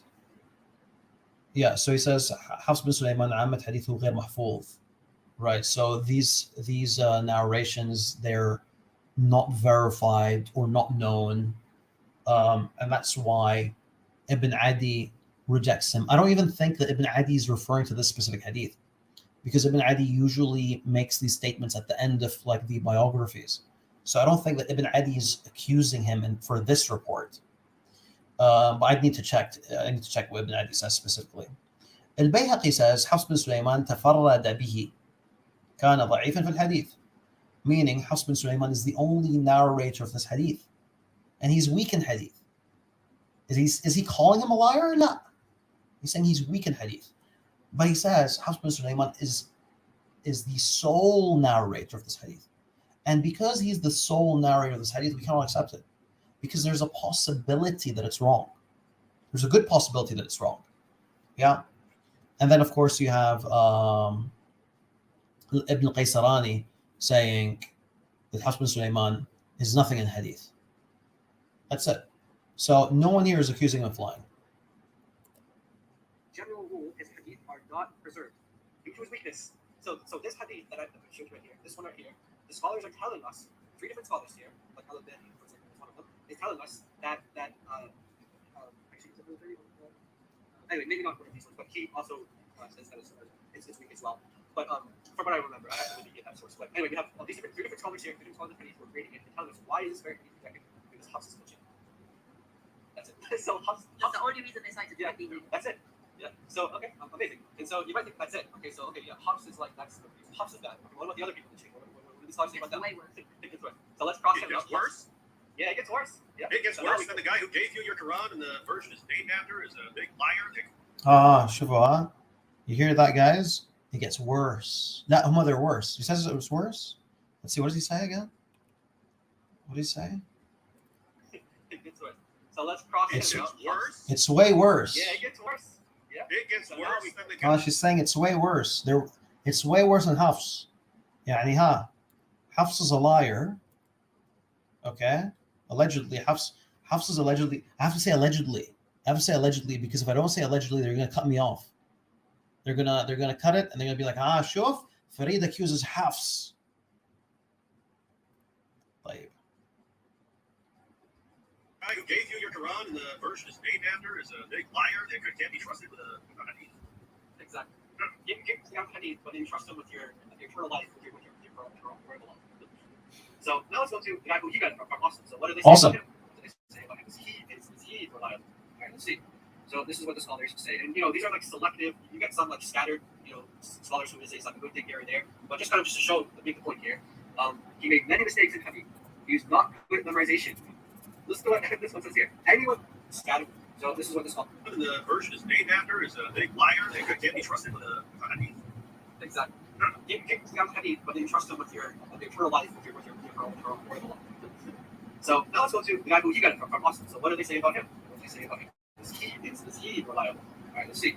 So this is what the scholars say, and these are like selective. You get some like scattered, scholars who say something good thing here and there, but just kind of just to show, to make the point here. You hear that, guys? You hear that? So there's some scholars that say good things, but just to make the point, I'm not going to mention any of the good things, because if I mention some good things, you may have a favorable opinion of Asim. So I'm just going to mention the bad things. Okay? All right. So by the way, this is exactly what Shadi Hikmat did. Yeah. Which is why I've said before, none of this is like original research. This dude's presenting it as if it's his own original research. He's copying it off like an Orientalist manipulator who I've exposed on my channel for lying, and like dude's a professor in Harvard University, proper Dajjal. He'd say things like all 7 reciters or all 10 reciters are all weak in hadith, which is absolute BS. He would say there's a consensus on Asim being weak. Guy like lied through his teeth. Published. This punk is relying on him, not correcting any of his mistakes, even though he's a master in Arabic, and he's teaching David Wood, يعني كل واحد أسوأ من الثاني. Everyone's worse than the other, and then you got the Christian at home. Yeah. Oh, you're cooking him, bro. You're cooking him. That's what we're dealing with here, man. And don't listen to the Muslims. All the Muslim scholars are liars. All the Muslim du'at are liars. Just listen to us. Oh God, this is so messed up, man. So let me just briefly tell you that Asim is reliable. Okay, according to Al-Ijli, according to Ibn Ma'in, according to Al-Barqi, according to Nasa'i. Ibn Hibban included him in al-Thiqat. Not necessarily the greatest tawthiq, but he included him in his Thiqat. Abu Bakr al-Bazzar says that he's not aware of anyone that has dismissed the hadith of Asim. Okay? Al-Muntajili considered him to be trustworthy. And Al-Fasawi considered him to be trustworthy, but said that his hadith is disordered. What else? Abu Hatim and Abu Zur'a differed regarding his degree of reliability, with the latter considering him to be trustworthy and the former arguing that he is truthful, but not on the level of those described as trustworthy. And now here's the quote that they're going to mention later on about Asim saying, about them saying that everyone named Asim has a bad memory, right? What else? Yeah, so there's more. This is just me sharing a few. No need to mention everything, okay? But you guys get the idea. Ya Allah, let's go. Let's get back. He made many mistakes in Hadith. He was not good at memorization. Listen to what this one says here. Anyone whose name was awesome had a bad memory because the memory was so bad. Like, anyone whose name was bad, don't take anything. Yeah, that's kind of like I mean, that's saying you're so bad you've ruined the name completely. I mean, that's like the name, that's like the name Judas. You wouldn't see us naming kids Judas anymore because that name has just been ruined, even though it's one of the most common names back then. Or like the name Adolf or something. They're not going to be naming kids Adolf nowadays. It's like he's like ruined the name. What they're saying there is this guy his memory is so bad. Anyone who even has the same name, we can't help but think that guy is having a bad memory. That's how messed up this guy is. Well, basically, anyway, this is another guy in the chain of transmission of. You guys get that? Is that what Ibn Ulayya is saying? Wallah, and I can't remember what Ibn Ulayya says. Ibn Ulayya, Asim. Yeah, Ibn Ulayya. Anyone whose name was Asim had bad memory. شوفوا, check this out.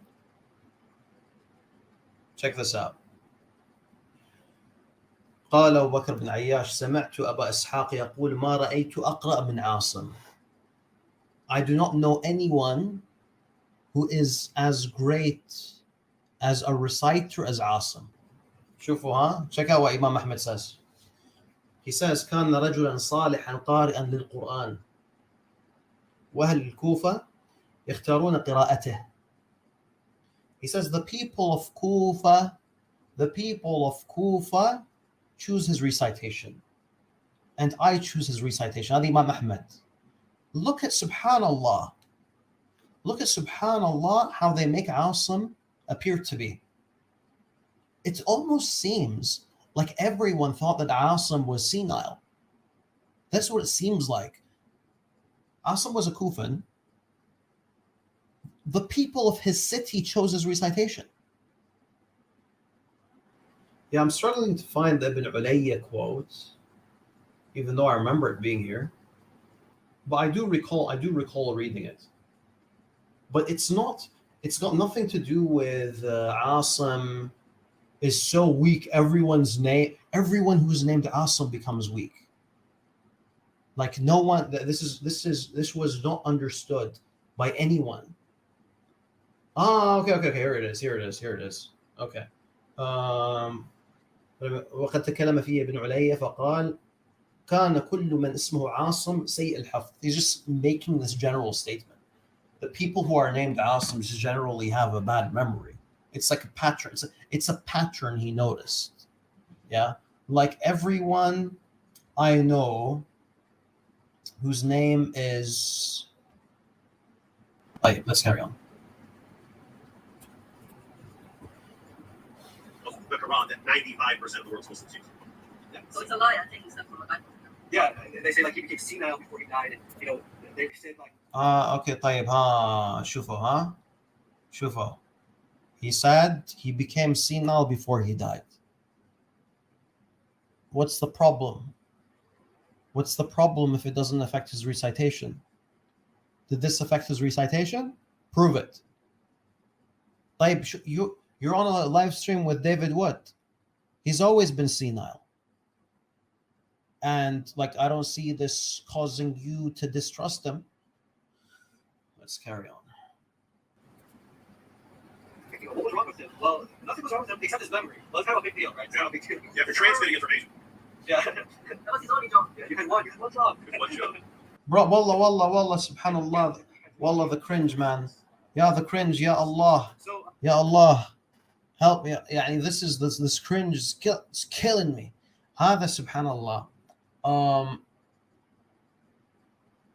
You know, it's as if someone becomes senile. Imagine you're teaching the Quran, yeah? Imagine you're teaching the Quran for 40 years. And then, you know, your family notices that you're forgetting your phone in the car every time. You're messing up when you're counting money all the time. And then they say, Khalas, Ammu, stay at home. Did Asim's recitation, did subhanallah, you think that a senile person can teach the Quran?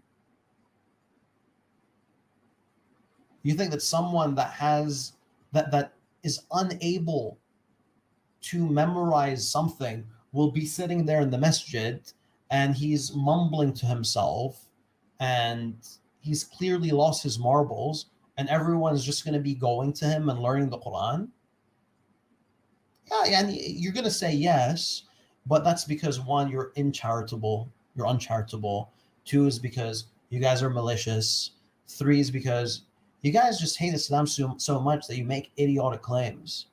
And you cut out parts from the videos that you're responding to. SubhanAllah, folks. Their video is 2 hours long. They put 1 minute of me speaking and they cut that out. Even, subhanAllah, you won't even give me more than 1 minute to speak? يعني في أوسخ من هيك? You put me in the friggin' thumbnail and then you let me to speak 1 minute in your video. In the video that you have the ability to respond to, and I'm not there, you have the video up, you click play, stop. David, don't let him continue. He might say something that makes it seem like we got to drop this point about Yahya bin Ma'in. SubhanAllah, man. Let's carry on. I need you guys to go back home to get to bed. so that's awesome. That's cool. Plus, that's the next one, chain. And then you might think that that's it. That's it. That's all. Well, no, actually, we can also actually get his from Awesome. So what do they say about him? What do the scholars say about him? Well, here's the first problem with it. When you look at the chain, it says that it goes from Hafs to Asim, Abi Abdurrahman, to Uthman, to Ali, to Zayd, and to Ubay. But this hadith here, it says actually, Shu'bah said that Abu Abdurrahman did not hear it in the Quran from Uthman or from Abdullah, but he heard it from Ali. So this chain actually says that, so you have a hadith here that says that he didn't learn the Quran from Uthman, but the chain says he did. So the chain says Abu Abdurrahman learned the Quran from Uthman. However, this hadith, which they're saying is authentic, and he says, actually, no, he didn't actually learn it from Uthman. So it was a problem. We don't even know where he's getting this stuff from, basically. Yeah, exactly. And so then there's another really interesting comment here. If you look at Hafri on. So basically, the argument here was that Abu Abdurrahman Sulami, who was the main teacher in Al-Kufa for 40 years, that was, by the way, check this out, the teacher of Al-Hasan wal-Hussein. Yeah? The student of Ali ibn Abi Talib, the teacher of Al-Hasan al-Hussein, who taught the Quran for 40 years in Masjid al-Kufa, in the 1st century, we don't know where he got his Quran from, and therefore he's unreliable.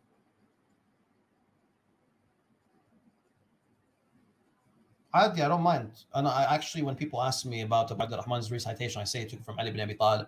The report's clear cut. It says they took it from Ali ibn Abi Talib. Did he also get from Uthman? That's a possibility, wallahu a'lam. I need to look into it further, and I'd rather not make the claim right now. I recall there being something about him getting it from Uthman, but I'm not 100% sure. I'm going to stick with Ali ibn Abi Talib. That's what I know. But yallah, let's carry on.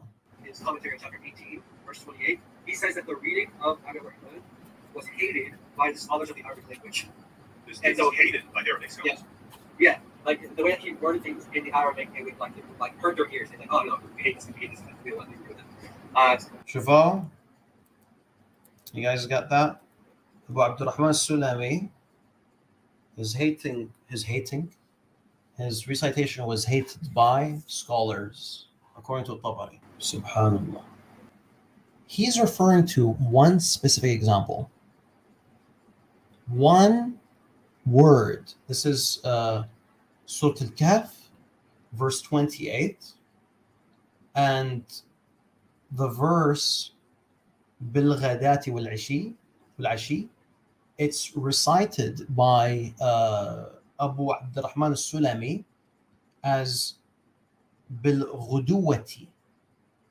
Instead of Bil-Ghadati, it says Bil-Ghuduwati. That's what it says in his recitation. Okay? So instead of it being, and then he says, وَذَاكَ قِرَاءَ عِنْدَ أَهْلِ الْعِلْمِ بِالْعَرَبِيَّةِ مَكْرُوهَةً. The people, like the scholars of Arabic language, disliked this recitation. They disliked his pronunciation of this word because it conflicts with the common recitations. Okay? Two things. This quote, subhanallah, let's read the quote again. Abi Abdurrahman's reading was hated by the scholars. Shuf, Abu Abdurrahman's reading Quran was hated by the scholars of the Arabic language. What do you understand? Is this referring to the full Quran? Or is this referring to one word? This is one word. It's one example. And we have scholars of Arabic having an issue with it. That's the first point. How he took one example, he made it seem like, oh, the scholars of the Arabic language have an issue with it. Number one. Number two, the same Tabari quote says that Ibn Amr would recite it the same way. وَقَدْ ذُكِرَ عن عبد الله بن عامر وأبي عبد الرحمن, that they would recite it that way. It is said that Abu Abdurrahman and Ibn Amr recited that way.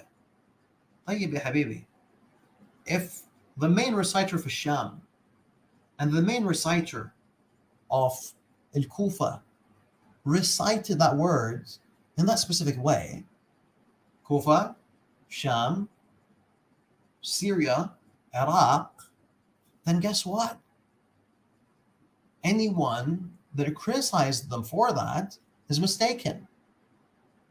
So don't make it seem like they're unreliable or they're going against the Arabic language. These are second generation scholars of the Quran. They're taking it, they're in different places and they're taking the Quran from the first generation Muslims. Or, excuse me, Ibn Amr, there's doubt in regards to whether Ibn Amr took it directly from Uthman or from Abu Darda or from a second generation Muslim. But either way, they're both living in the first century in different regions and they're reciting it in the same way. Right? And to be honest, I'm not even sure if this is a correct recitation to Abu Abdurrahman. Wallahu a'lam. Because he says it is said. Wallahu a'lam. And I haven't looked it up yet myself. But subhanallah, he took an example of one word and he turned it into the scholars hated his Quran. This is maskhara, this is a joke. You're a joke, Habibi. Habibi, you're a joke. Okay.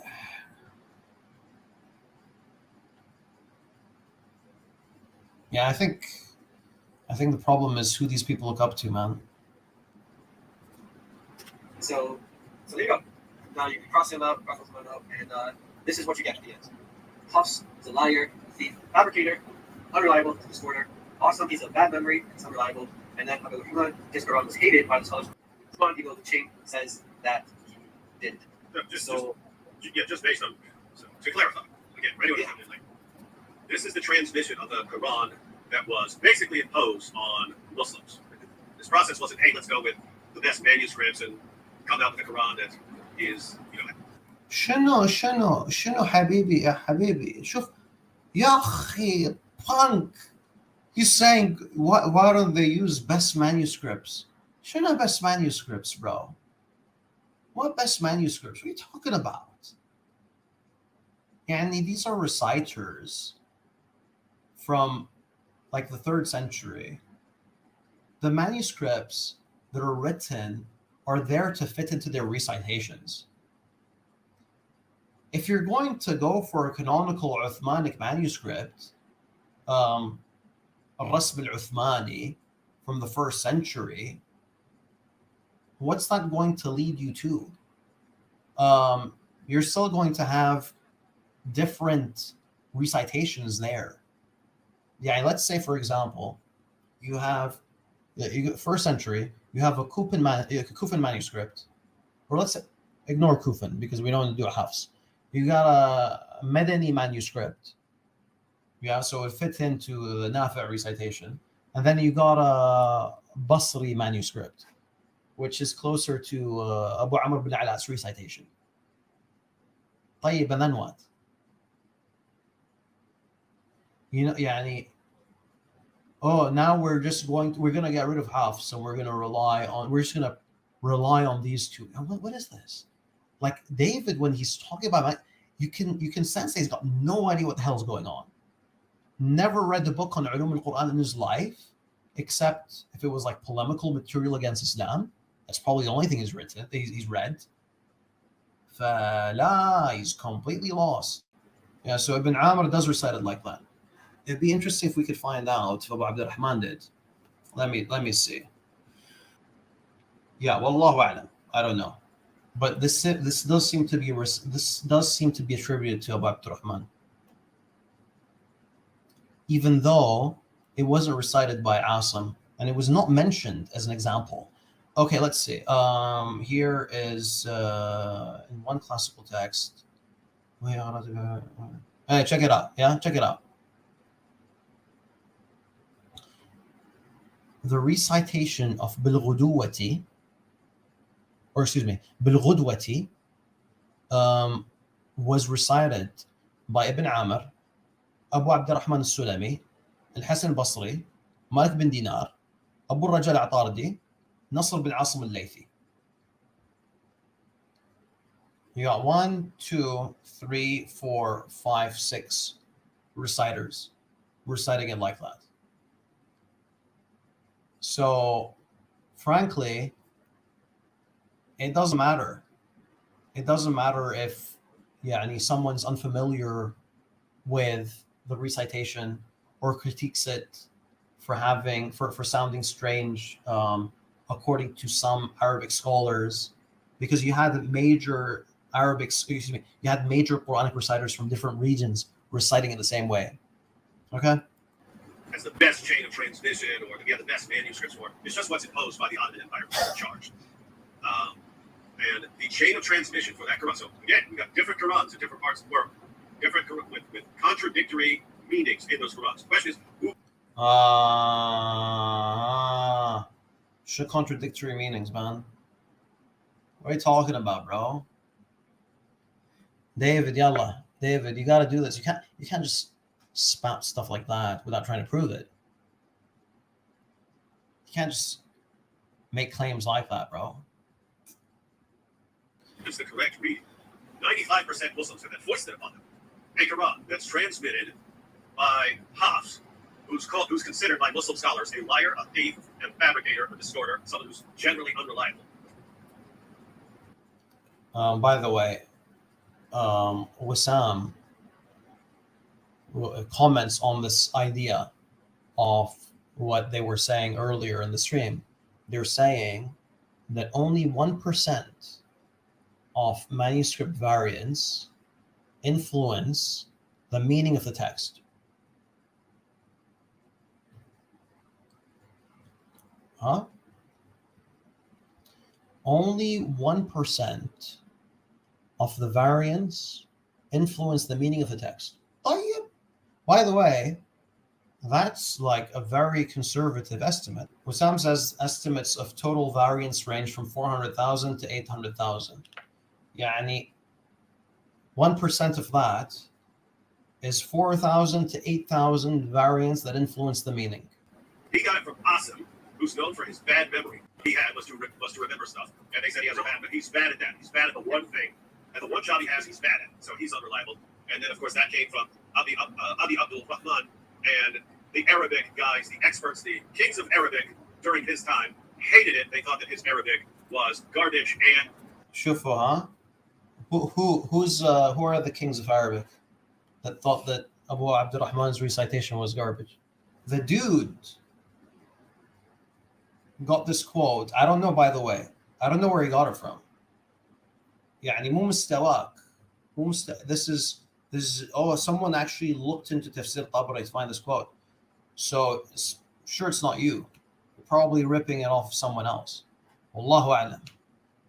But if you want me to give you credit, I will happily call you a deceptive scumbag if you like. But my husn al-dhan is me assuming that you took it from someone. That person found a single example of Arabic scholars. We don't even know who they are. We don't have names for these people. We don't know which Arabic scholars. But we have one example, and now we got David Wood, the number one Zabbal Islamophobe on the internet, regurgitating this, assuming that Abu Abdurrahman has bad Arabic Quran. Yani it's ridiculous. Ridiculous from you, from David, and then you got all these punks sitting at home going like, yeah, Abu Abdurrahman, bad Arabic. Yani. And contrary to the chain of transmission, he didn't learn it from Uthman. And this is the state of the Quran that 95% of Muslims in the world think is as good as gold. Exactly. Yeah. Exactly. Exactly. Something that I'd like to, just kind of like by way of analogy, there's this principle of interpretation that is like a lesser to greater. Like you see this in like the Talmud, for example. It's also used in the Bible as well. It's basically like if the rule applies here in this one instance, it surely applies here in another instance. So it's kind of read a couple verses in the Bible where it says in Jeremiah 12, for example, says, if you have run with footmen. It seems not necessary. Proverbs 11, the word of God hears, which word is applying over here. So if you don't, also don't be. I think we're almost done, guys. I think. And then why wouldn't you trust him there? Okay. That's relevant. Good at Hadith. You're saying that it's different areas of stuff, but no, it's like the guy who is, let's say, a specialist in history. Let's say he's bad at math. Well, let's say the guy in history, he's known for being a liar, a fabricator. It's like you're not just saying that he's not good at Hadith. You're saying that his memory's bad. You're saying that these guys are liars, fabricators, etc. So again, why would you trust them in this lesser thing, Hadith? And then, why wouldn't you trust them there? If you trust them in something much greater, that your salvation is like, dependent on the word of Allah, why would you trust them in that? Yeah, so if you want to stick with the math example, if you're a teacher and you know this student is known for cheating in arithmetic, and for copying answers, and for smuggling in a calculator and so on, and just cheating regularly, and then you say, we're going to trust this, we're just going to mindlessly trust this student who's doing algebra. Why would we do that? This guy's got massive character problems. He's got character flaws that make him unreliable in arithmetic. He's a cheater and a liar. I wouldn't trust him in other things, let alone with what for Islam should be the most important thing of all, preserving the Quran. It's like, if you're going to have this methodology for Hadith studies, then getting the words of Muhammad right is so insanely important that we're not going to accept it from anyone who's not completely reliable. But then you turn around and say, well, we'll take the Quran, the speech of Allah, from any lying idiot fabricator who's known for having bad memory and is otherwise completely untrustworthy. Perfect. Yeah, subhanallah. Perfect. Why? Because subhanallah, so David, he set it up perfectly, yeah?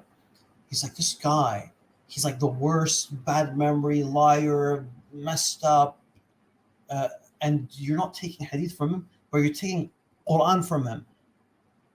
What is the explanation for this? Yeah, there's two possibilities. Either all the Muslimin are idiots. There's a possibility all the Muslimin they're idiots. When they convert to Christianity, they all become normal. 90, 95 IQ. You know, they all become normal, right? But when they're Muslims, 70 and below, on the spectrum, they're so all stupid. The ulama, they're all dumb. That's one possibility. The other possibility is there's something you don't realize, and that these are seen as two fields. And I've provided you a really good example, David. I provided both of you guys. Yeah? One more time for the folks that one more time for the folks that didn't realize what's going on here. Even if we assume this about Asim. But yeah, let's stick with Hafs. Let's stick with the same example I provided earlier. Hafs is 20 years old. Hafs just memorized the Quran and just revised the Quran multiple times. And now he's taking hadiths. He's 20 years old. Hi, guys. Very briefly, one more time. Hafs learns hadith when he's 20. He learns the Quran when he's 20. He specializes in the Quran, so he's learning it, revising it continuously, and he becomes a teacher of the Quran, where he's teaching students, and he's revising while he's teaching them. And he keeps on doing this for 30 years, 40 years, whatever. One day, he's an old man. He's in his 60s now. Now people actually care about his hadiths, because people don't really learn hadiths from someone who's young. They learn hadiths from someone who's old. So they go up to him, and they say, Ya Sheikh, Ya Hafs, tell us about this hadith that you heard from Simak. And naturally, Hafs makes a mistake. It's because it's something that he hasn't revised, something he hasn't really cared about. And that's why you have Hafs making a bunch of mistakes. And that's how he's weak in hadiths and he's reliable in Quran. Simple as that. It's like they're saying it's more important to have reliable stories about Muhammad than the reliable speech of Allah, which kind of, in a weird way, fits what you actually see in Islam, that Muhammad is just massively more important than Allah. Yeah, who's the real God here? Exactly. Well, so that's pretty bad. Pretty bad. Yeah, so that is, that's our presentation of Hafs. Now we're planning on explaining this and going to like other Qurans as well, and what they say about these other translators of the Quran, where they say other readers of the Qurans, multiple Qurans that exist in the world today. And it's bad for them as well. But let's start with this one, the most popular Quran today. This guy is literally unreliable in every sense of the word. Fabricator, which Muhammad said, like if you lie about me, you say something, claim that I said something I didn't say, then you have a place in hell. So he's called by, even for these are big hadith scholars who are called him a liar. He's not called him a liar, he's called him a fabricator. Yeah. So he's fabricating what? Fabricating hadith. I confirmed that Ibn Khirash said that he's a liar. I don't consider Ibn Khirash to be a great scholar. I said that the great scholar is Yahya bin Ma'in, and I cast doubt in regards to that attribution by Yahya, or to Yahya, and you cut me off. You cut off my explanation, and you presented that to your audience.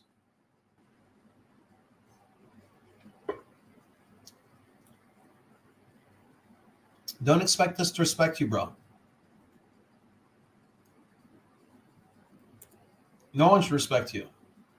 He's fabricating things on the public. So yeah, this guy works at the gate. You have to listen to Hellfire or to public. This is pretty wild stuff. I've heard of some of this. I've heard of some of this stuff before, but putting it all up there on the screen, that is, Muslims got a problem. And guess what? How many Muslims that you'll run into? In other words, if the people who are watching here learn some of this information, they take some screenshots, or they just sit down and watch this presentation with their Muslim friends. How many of their Muslim friends are going to be familiar with even 1/10 of the information about the translation of the Quran? Yeah, it's going to be like literally probably like 1 out of 100, like that are going to have somewhat familiarity with this topic, like just somewhat.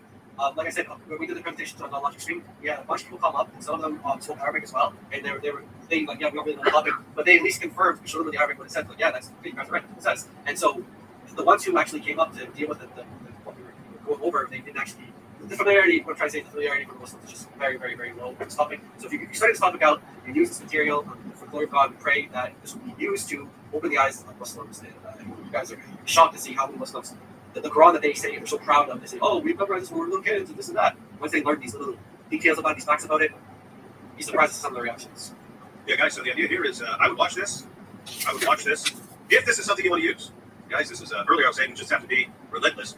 The Dawah guys and the Islamic scholars are just frequently just compulsive liars who will say anything. They understand there's an avalanche of apostasy, so when someone comes up. The Dawah guys are liars, folks. Anything I say against David Wood, any correction, guys, even if I show you the Arabic, even if I show you a previous video by myself that provides a full context, anything that I say should be dismissed as a lie, because David Wood says the Da'wah guys are notorious liars. That's how you win the game. You just tell your audience, don't trust anything they say. And I'm fair enough to not treat all these Christian apologists the same way. I'm fair enough to say that some of them are liars, some of them are sincere but ignorant people, some of them are just deluded.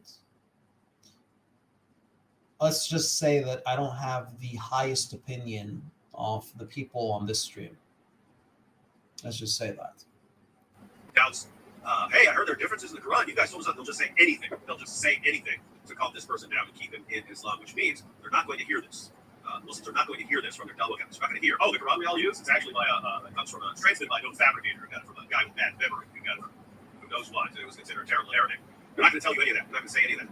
And so the only place you're going to hear it from is you. So this would be, if you're not familiar, if you don't know what you're going to do, because there are lots of things to do. There are lots of things to do. You could learn certain hadiths and share them with embarrassing material.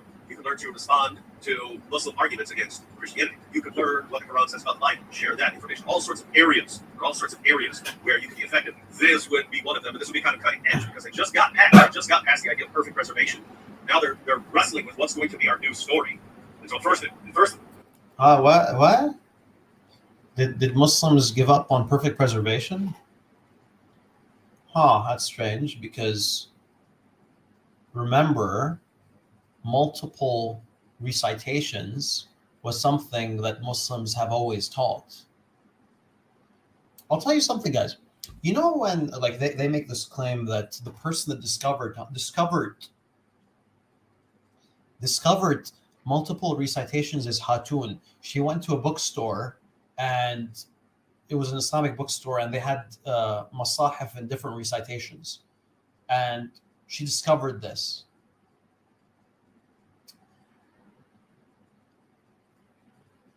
If she discovered this, wasn't it like the publisher that printed the multiple recitations? If you go to, I believe, Maktabat Awlad al-Sheikh in Egypt, I'm pretty sure I've seen 7. I'm pretty sure I've seen 7 recitations printed. So Muslims are printing this. This isn't supposed to be a secret. If you're in the scene for 30 years and you don't know that multiple recitations exist, blame yourself. If you're a Muslim, blame yourself. If you're a Christian, that's fine. If you're a Christian, it's fine. But if you're a Christian, that's how you make a living. You make a living by trying to knock down Islam. And you're just learning about this stuff now? Hey, everyone, we just learned from the Dawah guys that there are these multiple recitations. Can you believe it, Puss? They wouldn't believe me. The Dawah guys tried to convince them, it's just different dialects. That's why we have all these different Qurans. And no, we're not going to let them get away with that. So we have people like Jai and POC putting out, showing the differences between different Qurans that actually can be contradictory meanings. But for Muslims who think, well, look, I still got this one Quran and that thing's as good as gold.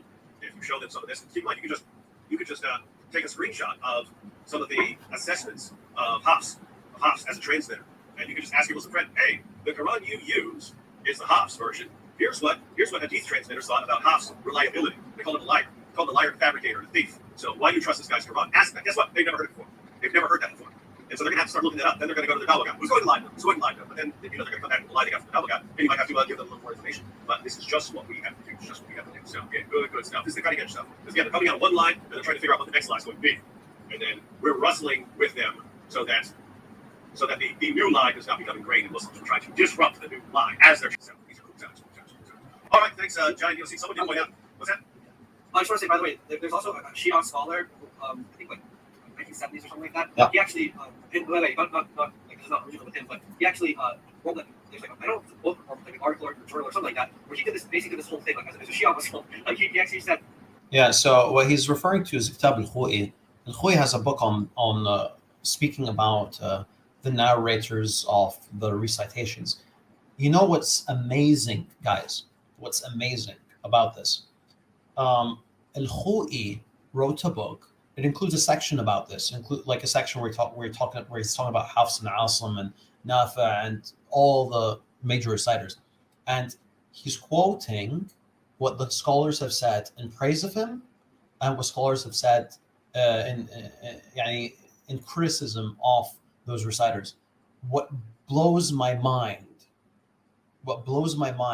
is Al-Khu'i, who's like a flaming polemicist, okay, who's all about refuting Sunnis, who's all about scoring points for Shi'ism. He was fair enough to quote the positive statements and the negative statements about people like Asim and Hafs and whomever. Shadi Hikmat, yeah, being the proper scumbag that he is, only quotes the negative things. This guy, Western Academia, Harvard. He's like, yeah, we got some good things. We don't want to mention the good things. Let's just focus on the bad things. I don't want you to think that these people may in any way be reliable. Let's just focus on the bad things. This punk just did the same thing, relying on Shadi Hikmat. Subhanallah. So even the Shi'is, subhanallah, we've been going, the Sunnis and Shi'is have been going at each other for 1,400 years. Not 1,200 years, okay? 1,200 years. And yet, like, the hardcore Ayatollah polemicists are more fair with Sunnis than these punks. It's edgy. Yeah, so what I wanted to do is I wanted to share another clip. By the way, only it's 5 minutes long, inshallah. It's a 5-minute clip, simple, and the reason I'm showing it is because it's from the same fellow that made this garbage video. There's another clip by him, and I wanted to show you guys what we're dealing with. All right. I'm sure you've heard Muslims talk about the science of Hadith, where they have an entire field, a discipline dedicated to narrators of Hadith. I'm sure you've brought a Hadith to a Muslim before just to be met with them saying, that's weak. It's a weak Hadith. It's unreliable. Da'if.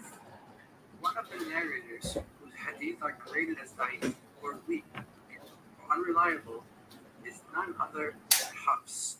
Within this so-called science, the number one version of the Quran today, Why this so-called science? Why this so-called science? Why this emphasis? Yeah, you have something? Do you have something? I don't think you have anything. I don't think you know. It's not I don't think. It's I know that you don't know who wrote your Gospels. So let's not be cheeky. Let's not be cheeky.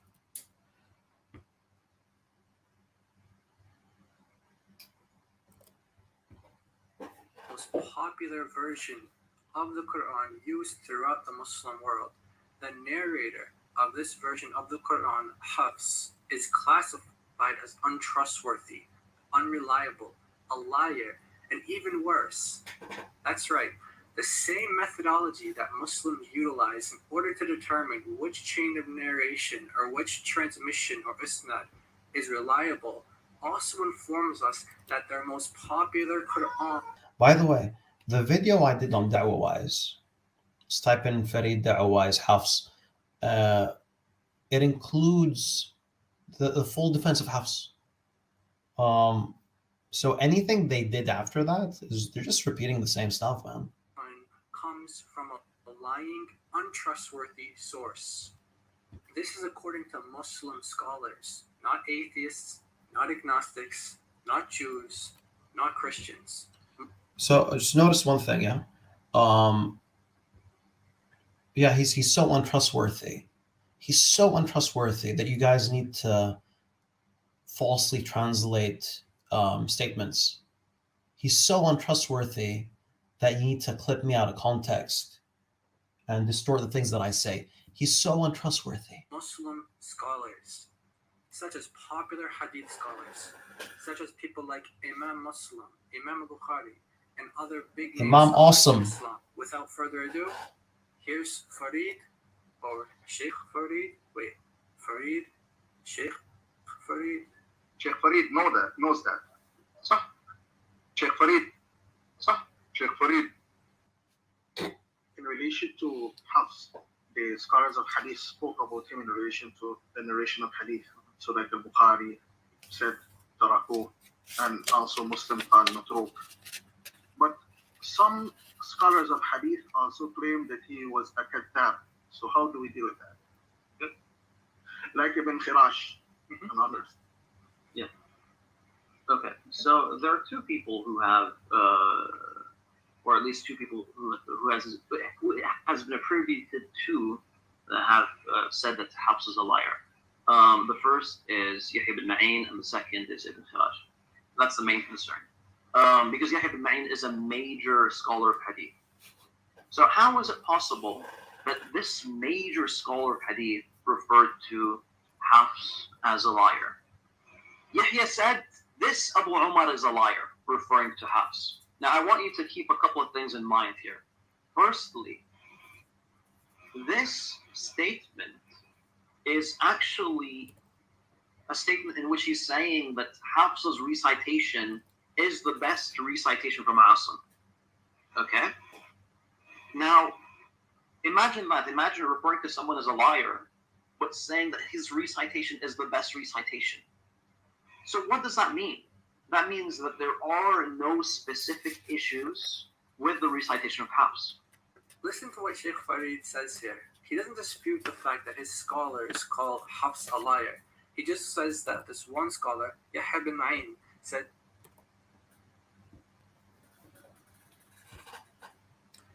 He says, I don't dispute that my scholars refer to Hafs as a liar. I affirm it with Ibn Khirash. I say Ibn Khirash isn't important. His opinion doesn't really matter. The great scholar I'm mentioning is Ibn Ma'in, and I am disputing this. Clearly. But this punk cuts this stuff out.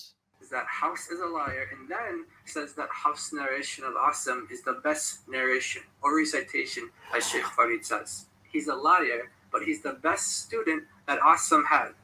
To this, Sheikh Farid concludes that there are no specific issues with the recitation of Hafs. Imagine if I say that I went to the store, and in the store I saw a lot of potatoes. Let's say that they're old, getting spoiled. Some of them have spuds on them, and some of them are beginning to mold. But I pick one of them, and I say that that's the best potato out of the bunch. Does that mean that it's an actual good quality potato?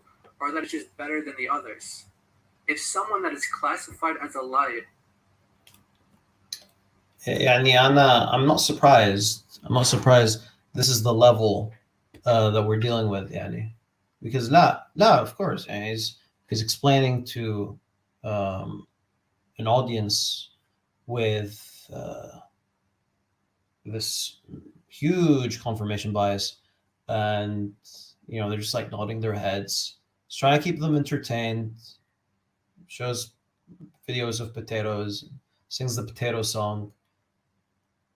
Is to be expected. To be expected. Let's carry on. By the way, it's 2 minutes left. or that it's just better than the others.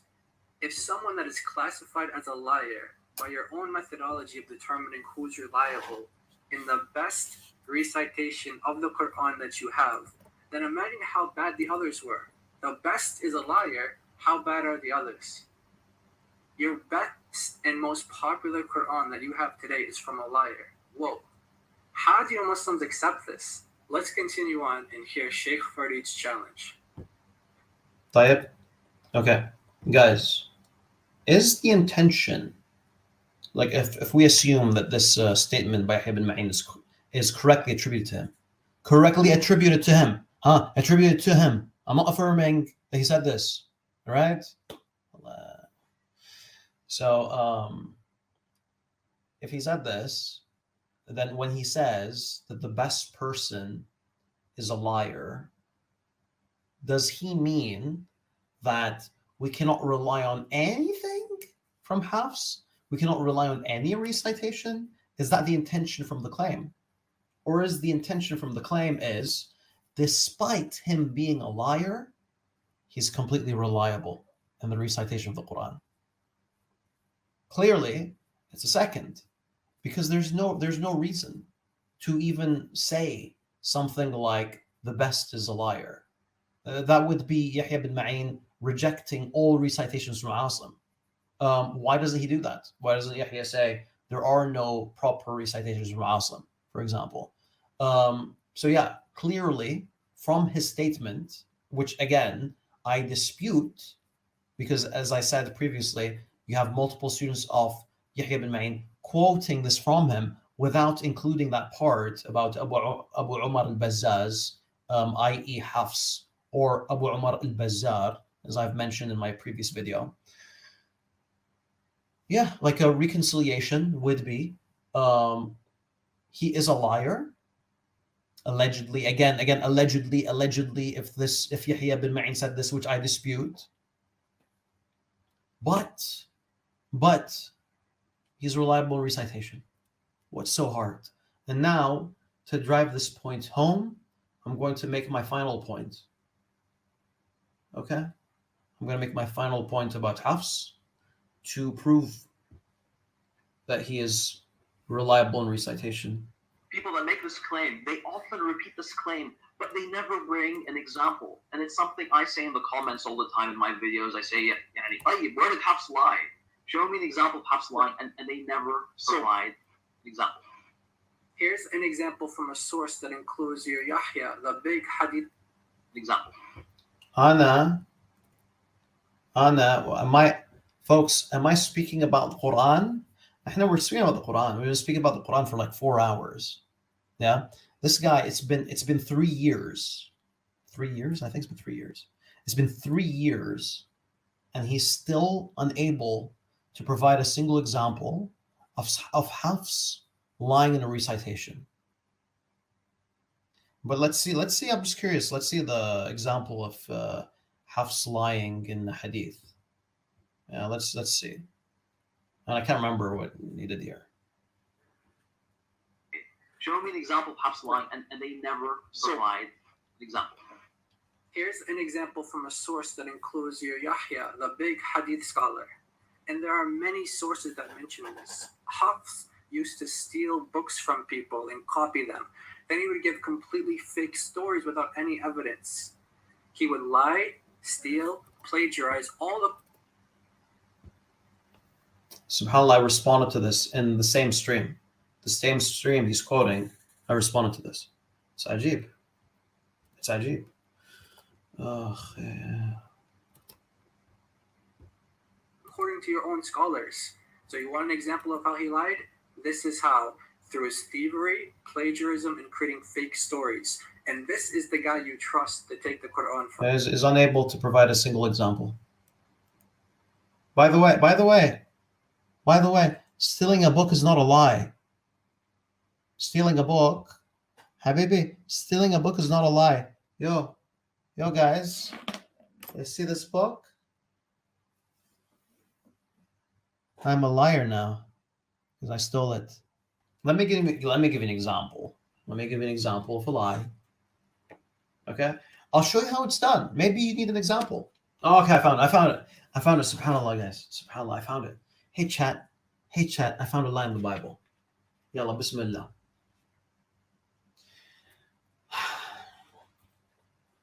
Jesus calls Levi. The way now, the Mark 2:13.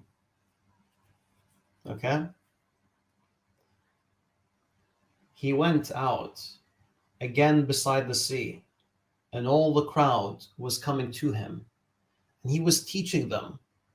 And as he passed by, he saw Levi, the son of Alphaeus, sitting at the tax booth.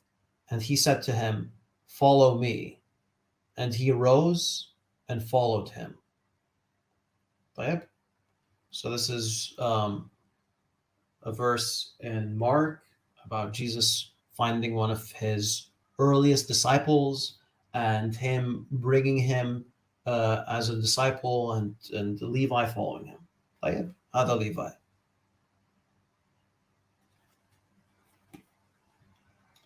Now this is in Matthew.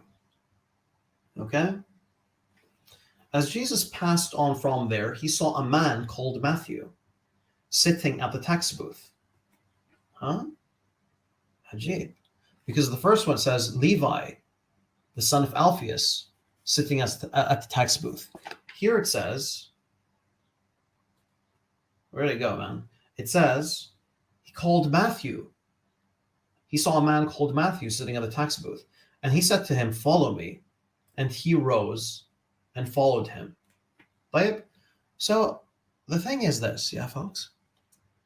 We have two Gospels. And in both Gospels, you have a different person being mentioned. And here's the hypothesis. Yeah, here's the hypothesis. In Mark is just mentioning the story of a man called Levi, okay, who follows Jesus. And it's the same person, right? It's the same person in Matthew. It's referring to the same guy, same text, very similar wording. But instead of Levi, the name Levi is removed and the name Matthew is inserted. Where is this happening? It's happening in the Gospel of Matthew. So what someone can say is that Matthew wanted to insert himself in the story. And he did that by removing the name Levi and including his name. Right? So this is an example of a lie. This is an example. Now you can dispute this. You can say, no, it's not a lie. Levi and Matthew, they're the same person. He just switched out the previous name with his name. You can make that claim. Yeah. Right now, I'm claiming that this is a lie. You don't have to accept this. But yeah, punks. Yeah, Christian apologists. Yeah, Islamophobes. Provide an example of Hafs doing this. Provide an example of Hafs fabricating something, creating a verse, changing a word in the Quran, and provide like a hypothesis. Show how it's a lie. Look how easy it was for me to show you that Matthew is trying to insert himself in the story. Because remember, Mark is earlier than Matthew. There's a name of a person called Levi. Matthew removes his name, inserts himself in the story. Seems very clear to me. Can you do this with Hafs? Yallah, it's been 3 years. Go ahead. By the way, you guys notice how David Wood, towards the end of this video, he's like, folks, share this information. Take screenshots. Talk to Muslims about this. Yeah, Muslimin, you got 100 people here watching this. I expect you guys to do the same. I expect you guys to educate others about qira'at, educate people about Mus'haf Uthman, his intention. If you ever hear anything about Hafs, bring this challenge to them. Tell people that there's no evidence of him lying ever in a recitation. Let alone even in Hadith. You'll find classical scholars saying, yeah, this Hadith is weak, but the claim that there is something definite about Hafs lying in a Hadith, never come across anything like that. You have claims, the only claim is like Ibn Khirash, that's clear. Apart from that, like all the muhaddithin, when Hadith narrators speak about Hafs, they just say things like he's weak, he's abandoned, he's rejected, we can't rely on him Hadith, on him for Hadith. That's more or less it. But in regards to accusing him of lying, they don't do that. It's just Ibn Khirash. I'll catch you guys next time, inshallah. Assalamu alaikum wa rahmatullahi wa barakatuh. Say salams.